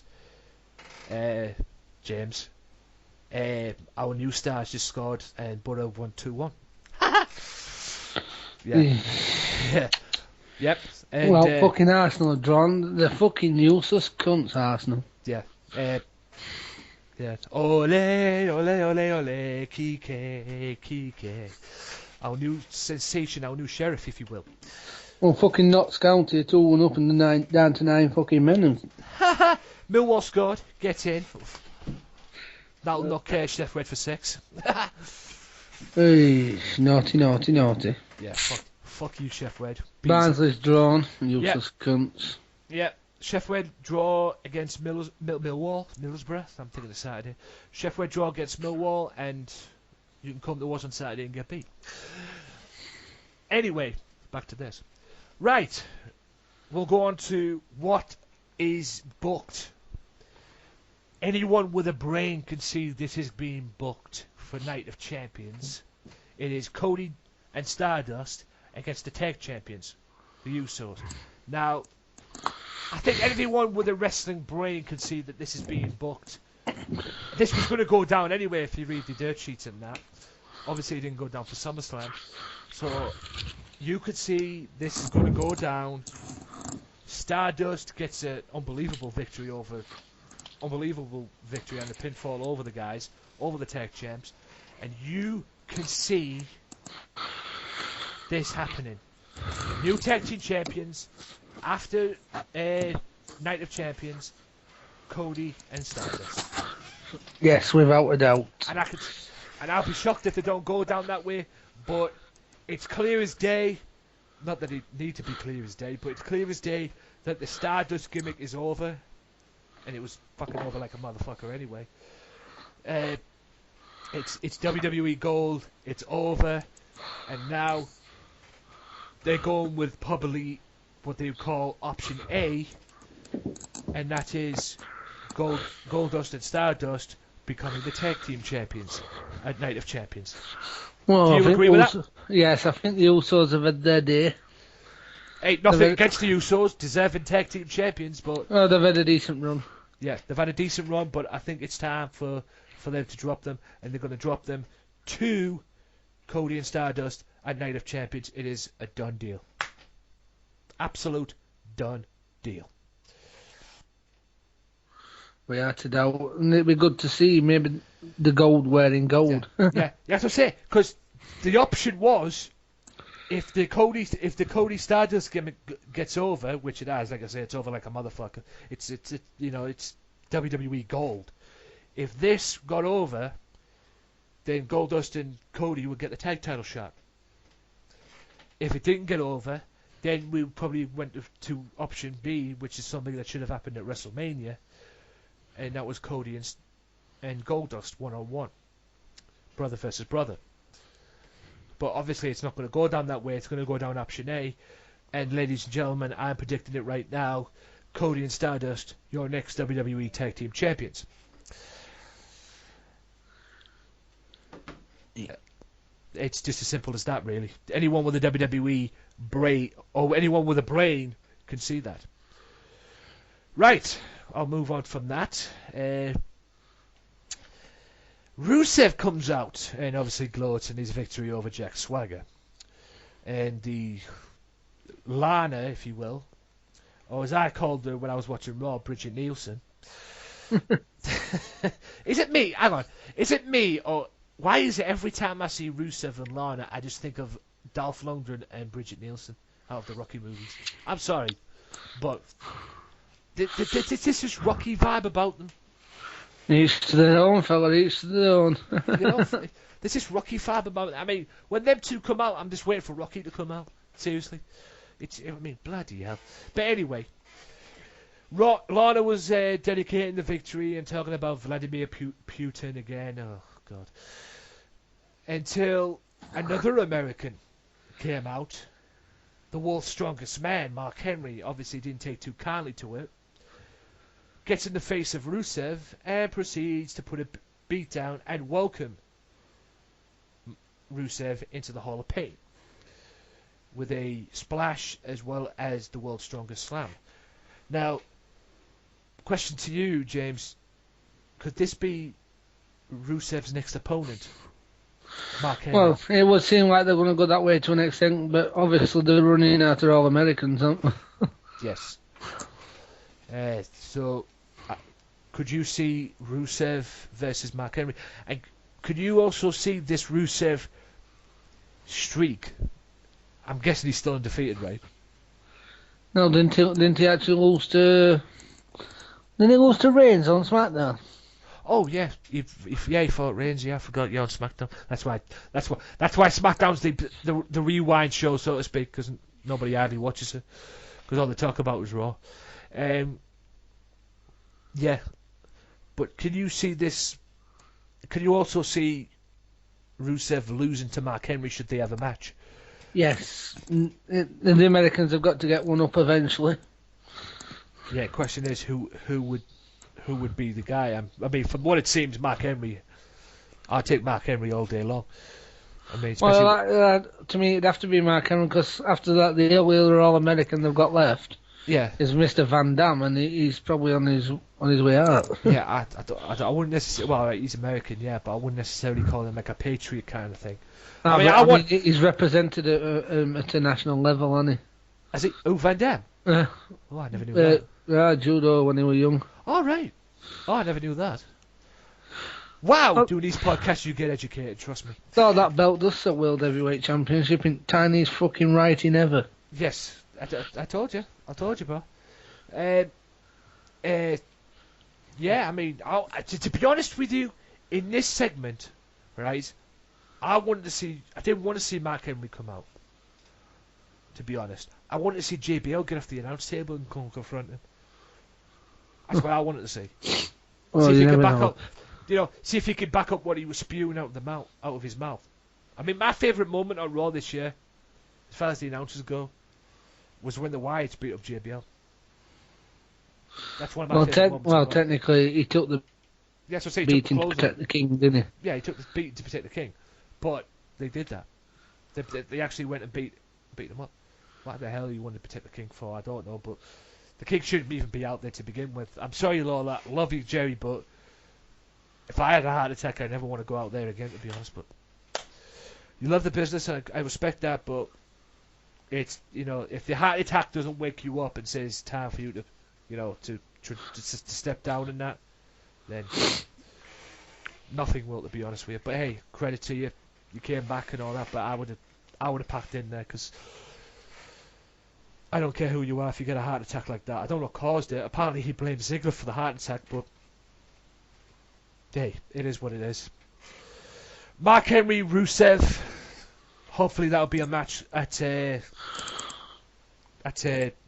Knock. Knock, Night of Champions. But what would that be? Could you see if this thing with Mark Henry, Big Show, and the Wyatts goes off? Could you see them having a tag team match and maybe getting a partner for Rusev? You know, having Rusev and a partner versus Mark Henry and Big Show.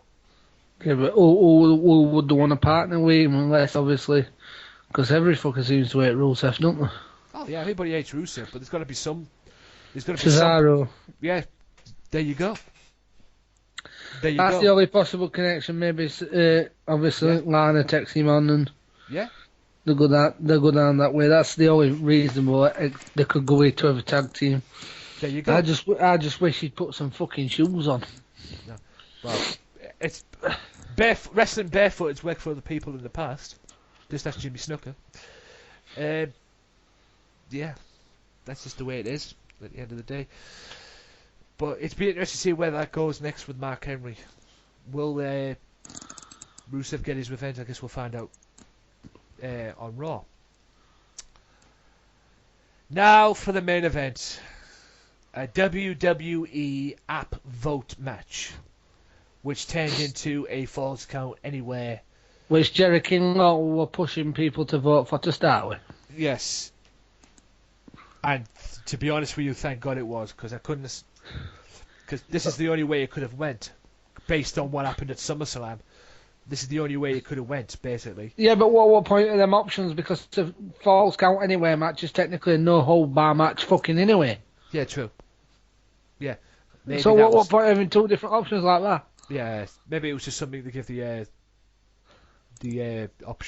fans to choose, but at the end of the day, I agree with you. They shouldn't have went for the vote option. They should have just booked a Falls Count Anywhere match, because this was the only way this feud could have went. If they were going to have a match on Raw, which they did, this was the only way this match could have went, based on what happened on SummerSlam. Because let's face it, even though it was supposed to be a lumberjack match, they ended up fighting in the crowd anyway during the match. So, what do you think of the match, Mr. James? It's an absolute epic match, but the WWE stupid ass booking, as it always is. YF Kane come out. I'm so done with Kane. I am so fucking done with Kane. And he's meant to be a position of authority, not abusing his authority and abusing his stars. I tweeted on Twitter, I fucking hate Kane, because basically, in a way, he ruined the match at SummerSlam, right? Let's face it, he ruined the match at SummerSlam, right?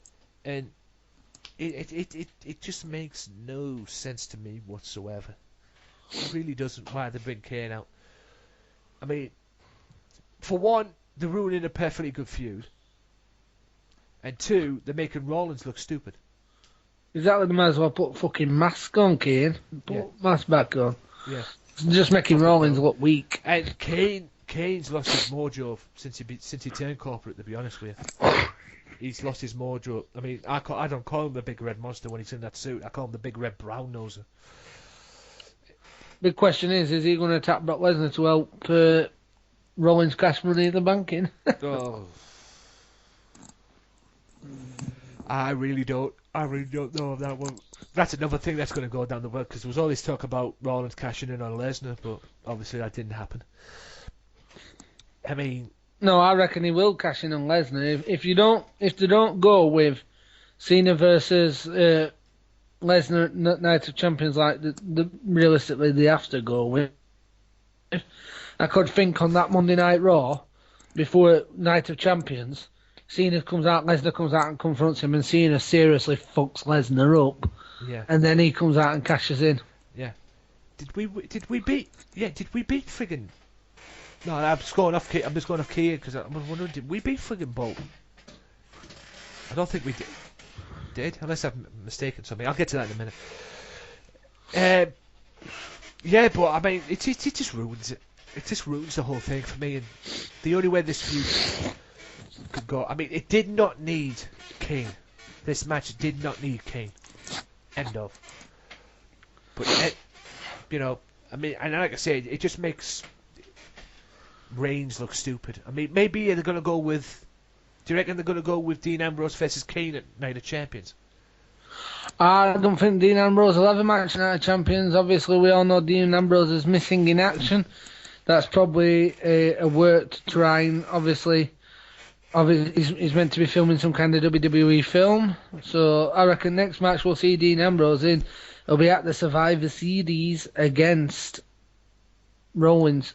If not Survivor Series, then maybe Hell in a Cell against Rollins in an Hell in a Cell match. Yeah.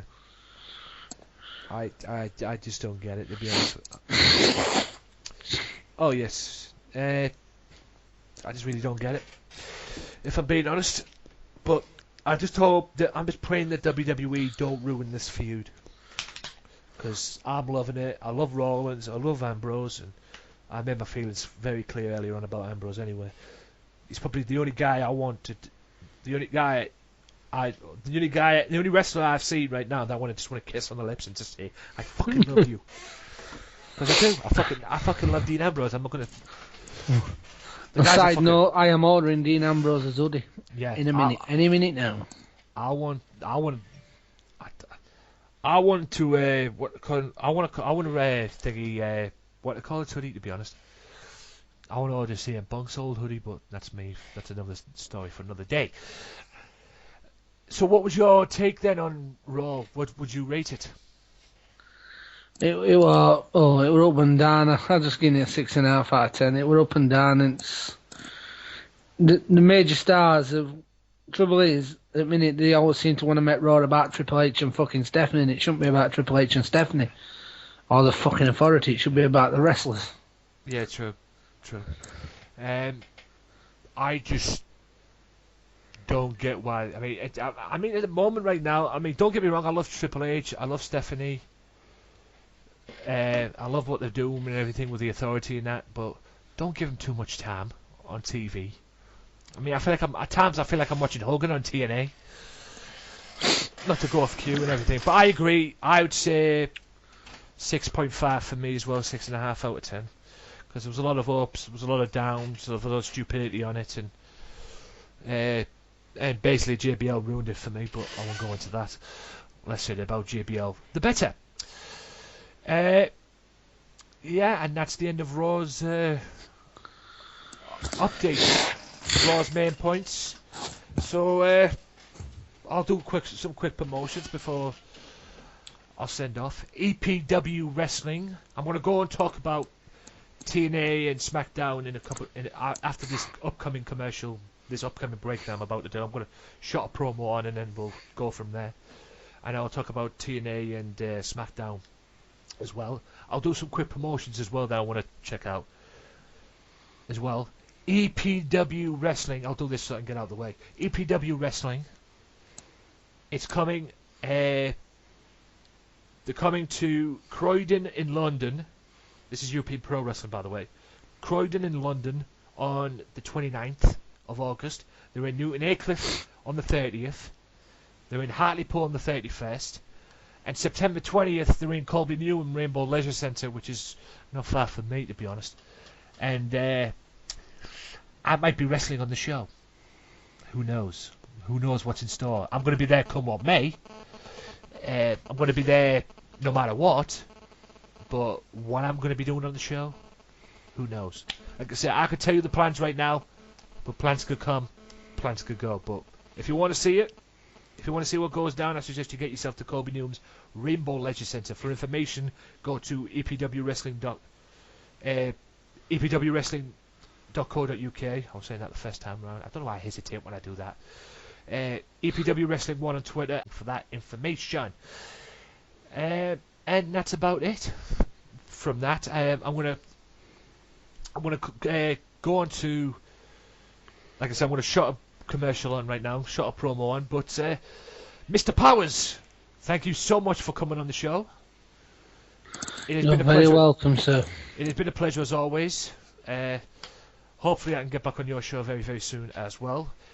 And You for will. those of you that don't know what I've just said there, for those of you what I've just said there and realising what the fuck am I talking about? His own show. Why don't you tell them what I'm talking about? Yes, ladies and gentlemen, check out James's Wrestling Ramble. It's available weekly on YouTube by Podomatic, Stitcher Radio, and I am working on a app. You can follow the show at James's Rambles. You can follow the person, which is me in real life. That's James Powers at 33, but do not follow me in real life because that's just a little bit creepy. And that might be the best promotion ever of any sense and everything. Perfect way to end it. Do not follow me in real life. That would be creepy. Okay. So with that being said, ladies and gentlemen, thank you to James for coming on the show. I will be back after this with TNA's talking points and SmackDown's talking points. So I'll also see you after this. See you in a bit.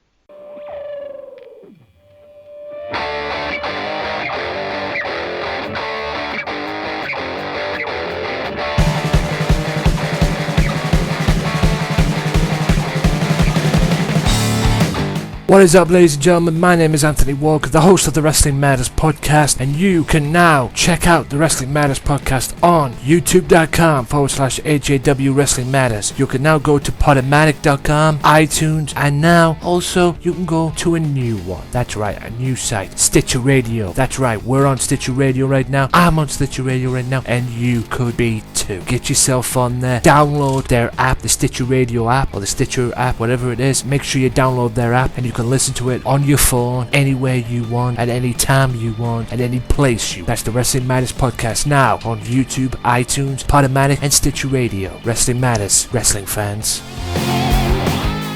Right, TNA's main talking points. It started off with Bram versus Abyss in a Stairway to Janice match. Then it ended into the first main talking point, which involved EC3. EC3 enters the Impact Zone accompanied by Rockstar Spud and Rhino. Who will he deemed responsible for Eddie's being powerbombed through a table by Bully Ray? EC3 say the fans are terrible people for wanting to see a helpless woman slam through a table. He then addressed Kurt Angle. He thanks Angle for having him arrested and sent to jail. EC3 says being jailed allowed him to think and to figure out who's to blame for Dixie going through a table. He blamed Rhino. EC3 savagely attacked Rhino. Spud attempts to break the brawl up and is shoved across the ring for his efforts. EC3 stalks Rhino. When Rhino makes it back to his feet, EC3 drops him with a knee to the face. Spud looks in disbelief and at a frightening, more aggressive version of Ethan Carter. Maybe this guy's not a pussy after all. The Hardy Boys entered the Impact Zone for another main talking point. Jeff says the Hardys have reunited because the timing was right and because the fans wanted him and his brother back together. Matt Hardy, that is. Jeff says he has an idea that will advance the legacy of the Hardys and take the tag team wrestling to the next level. He says the Hardys can't do it alone, so he calls out Team 3D. Team 3D enters. Bully asks the fans if they know who they are. He says we're the guys who put Dixie Carter through a table. The crowd erupts. Bully addresses Jeff and Matt. He says since Team 3D is being inducted into the Hall of Fame, TNA Hall of Fame that is, it'd be fitting if they were the tag team champions. Bully calls out the Wolves. Eddie Edwards, Davey Richards, with the titles in tow, head to the ring. Eddie acknowledges Team 3D and the Hardys as two of the greatest tag teams in the history of professional wrestling. Davey Richards says either team can have a title match anytime, anywhere. And it's already been signed, ladies and gentlemen, and it starts this coming week on Impact, on Wednesdays. Yes, Wednesdays now. It's a best of 3 series involving the Wolves, Team 3D, and the Hardy Boys. Best of 3 series. I believe it's for the tag titles. So tune in this coming week on Impact to see what happens in the match. And also tune in Sunday on Challenge TV right before Wrestle Talk Television. The main event of the evening saw a 6 sides of steel match to determine the number 1 contender for the TNA World Heavyweight Championship. Austin Aries, Eric Young, Gunner, Magnus, James Storm, and Bobby Roode. No pinfalls, no submissions. The winner is determined by the first person to escape the cage. The bell sounds as Chaos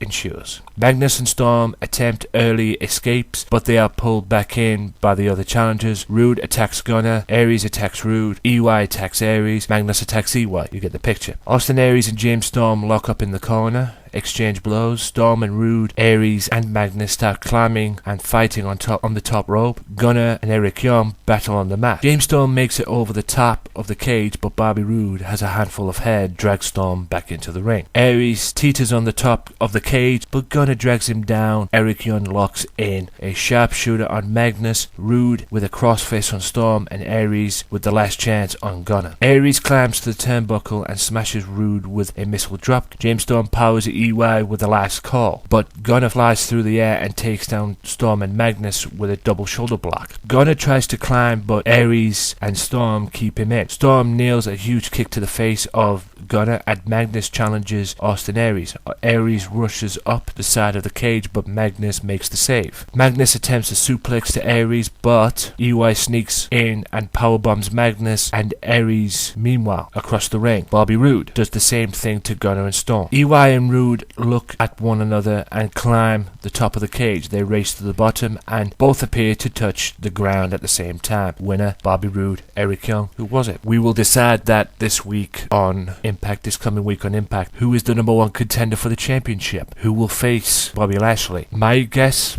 is it's going to be a three-way. Now we go to SmackDown's main points. Now, 5 days after losing to Roman Reigns at SummerSlam, Randy Orton opens SmackDown explaining that one battle would not defy the war for him or his black-clad adversary. The Viper also made it clear that he had re-emerged with a new focus, ready to extract retribution from Reigns, respect from the WWE Universe, and make damage out, collateral damage that is, out of Rob Van Dam in a SmackDown match later on. When Randy Orton attacked Rob Van Dam backstage before the match, it would only serve as a prelude for brutal things to come. Obsessed with Roman Reigns and seeming not at all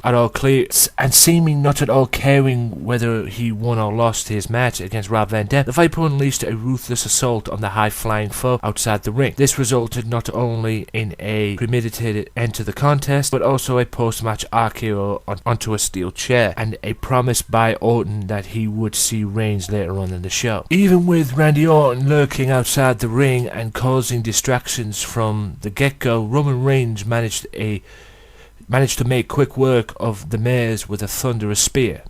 However, the real action began when Roman Reigns and Orton engaged in a back-and-forth post-match brawl, both inside and outside the ring. While it looked as if Orton would end this free-for-all by nearly hitting Reigns with an RKO on a steel chair, as he'd done with RVD earlier in the night, Reigns turned the tables and unleashed a chair Superman punch assault that sent the Viper back into his den, at least for the moment. This feud ain't over between these two. I can see another match between these two at Night of Champions, probably going into Hell in the Cell. We're far from done with this feud. Right, ladies and gentlemen, now the main talking points of TNA and SmackDown are out of the way. I'll get on to some things that I want to discuss, some news.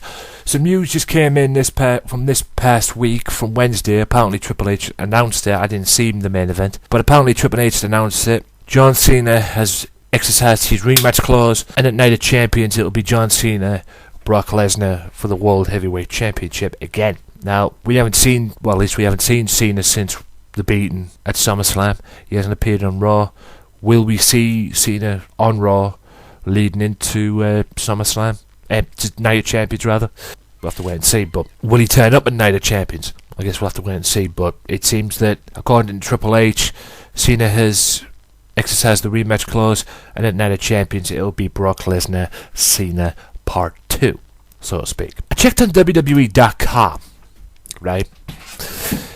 And I came across something that I'd like to know if this is a serious joke, or is this a wind-up or something. According to WWE.com, you can apply, I don't know if it's you, the fans, or something, but something's gone down. There's an application, let me just see if I got this correct, and I wasn't hallucinating. There is an app somewhere on WWE.com, unless I was hallucinating, that you can apply to be the next general manager of Monday Night Raw, unless they've took that down. I don't know. I've just checked here on WWE.com. I checked it again, it seems to be have taken down. I can't see it anywhere unless they're hiding it. I don't know. But is that for real? Or was that just a wind-up? The next general manager of Raw. I don't get it, to be honest. I mean, don't get me wrong, I'd love to be the GM of Raw. But considering the way Raw is and WWE's booking, I'd rather be a booker than be the GM. I mean, Jesus. What is WWE thinking? But anyway, that's what I saw anyway. Whether it's there or not, I just looked there. It's not. I don't know if it is there, but we'll have to wait and see. We'll have to wait and see. It's mind-boggling if they have to resort to that levels. But hey, this is WWE we're talking about. Whether it's their way of giving back to the fans, if it is, then I'm all for it. But allowing, I mean, are they going to allow the fans to be GM of Raw? Are they going to allow a fan to be the GM of Raw, or on a full-time basis, or is it going to be, or are they just doing it for storyline mode? I don't know, but it is mind-boggling to say the least. Right.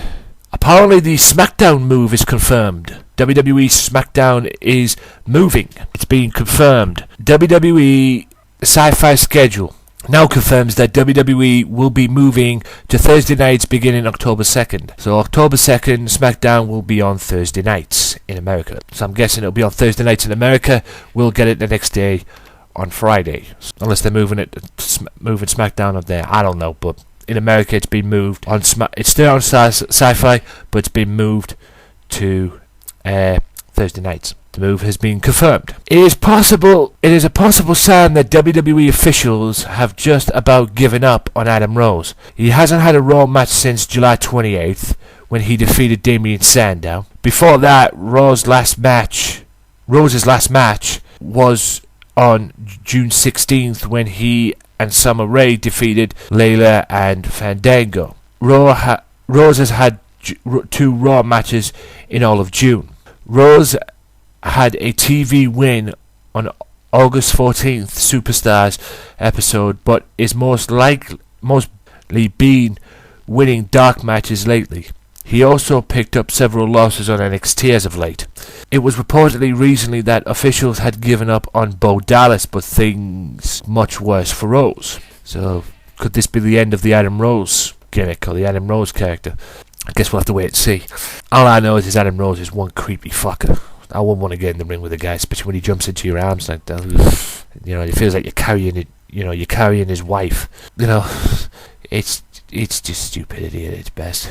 WWE's NXT TakeOver 2 special on the 11th of September and NXT TV tapings on the 12th from the University, Full Sail University, are both sold out. Former WWE star Yoshitatsu, who recently won I believe in wrestling's Florida Heavyweight Championship, is rumored to be heading to New Japan Pro Wrestling for a lengthy run this fall. So at least we know where Tatsu's going. Just seeing if there's any more news and opinions and whatnot. Now, we all know what happened with Alberto Del Rio situation.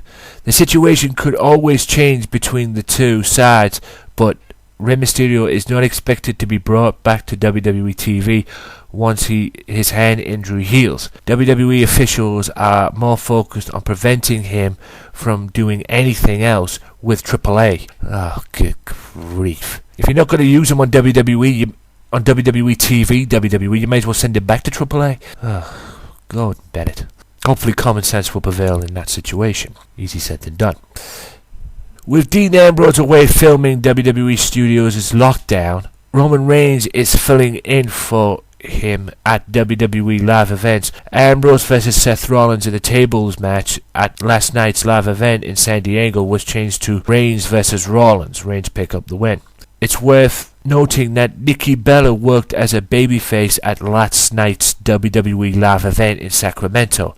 She had Emma defeated Alicia Fox and Layla. After the match, they took out heel special referee Rosa Mendez at Friday's live event in Stockton. Nikki won the match for her team, but turned on Emma after the win. Confused much? I mean, I'm glad she turned on Emma. I don't like Emma, but... Well, I'm not a big fan of Emma, but, no. It's confusing to me. Apparently, Rosa Mendez wants to win the Divas Championship. When was the last time she had a match on Raw? Or when was the last time she was even on Raw? well, apparently WWE have got Sting as an ambassador in an ambassador role. It says here if Sting would work for an WWE as an ambassador, yeah, I'm open to that. Definitely, I'm open to whatever doors may or may not open. I love the business, so yeah, I could see myself being an ambassador. That's something for WWE to consider. Anyway, that is about it for this big, long, meaty episode of the episode 21 of the Wrestling Matters podcast, hosted by me. I'm not going to go through the shout-outs. I will say this. Axel Mulligan, Axel's analysis on NXT. Go and watch that as well, which is NXT is getting good. There's some great tag teams on there and some fitting tag teams as well, along with the Sin Cara tag team. I'll let Axel tell you about that. Tim Vicious as well, Vicious Rants as well. Make sure you check that out. Also check out Crystal Taggins. All these information will be in the description, whether you're on Podomatic or YouTube. If you hear this on YouTube or whatever, make sure you download it on Podomatic. Make sure you download it as well. I'll leave the link in the descriptions as well for iTunes. Get downloading it off iTunes as well. Give me some backup here, people. Help me out. Keep supporting it like you've been doing. You guys are awesome. All the links to the people who I think you should follow are in the descriptions on Podomatic and YouTube and whatever. Make sure you check them out as well. EPW as well. Make sure they come into Croydon this Friday. Newton Aycliffe on Saturday and Hartlepool on Sunday as well. The next time you'll see me at an EPW event, knock on wood, will be September 20th. It's a guarantee. I don't know if I'm going to be there all day. I don't know if I'll have to work that day as well, but we'll have to wait and see. But September 20th, Colby Noon, Rainbow Leisure Centre. Yours truly, the head Anthony Walker, yes, will be there, so make sure you're there as well. And credit to the Middlesbrough Football Club as well for doing the Ice Bucket Challenge. I saw that on the Middlesbrough's website as well, just to go off key a little bit. But this Ice Bucket Challenge thing is hilarious. I wanted to see some wrestlers do it as well. I haven't seen any WWE. Well, I've seen a few WWE wrestlers do it. Triple H and it being on that list as well. But I want to see more people do it. I want to see more WWE wrestlers do it as well, because wrestling matters, ladies and gentlemen. But with that being said, ladies and gents, boys and girls, children of all ages, and whoever else is listening to this, a big shout out to Vicky Earls, big shout out to James Powers as well. Thank you so much for being on the show. I hope you've enjoyed the shows. Also, like I said, download at iTunes, Podomatic, keep supporting it. And until episode 22, ladies and gentlemen, I am Anthony Walker. Hope you've enjoyed it. Goodbye, y'all.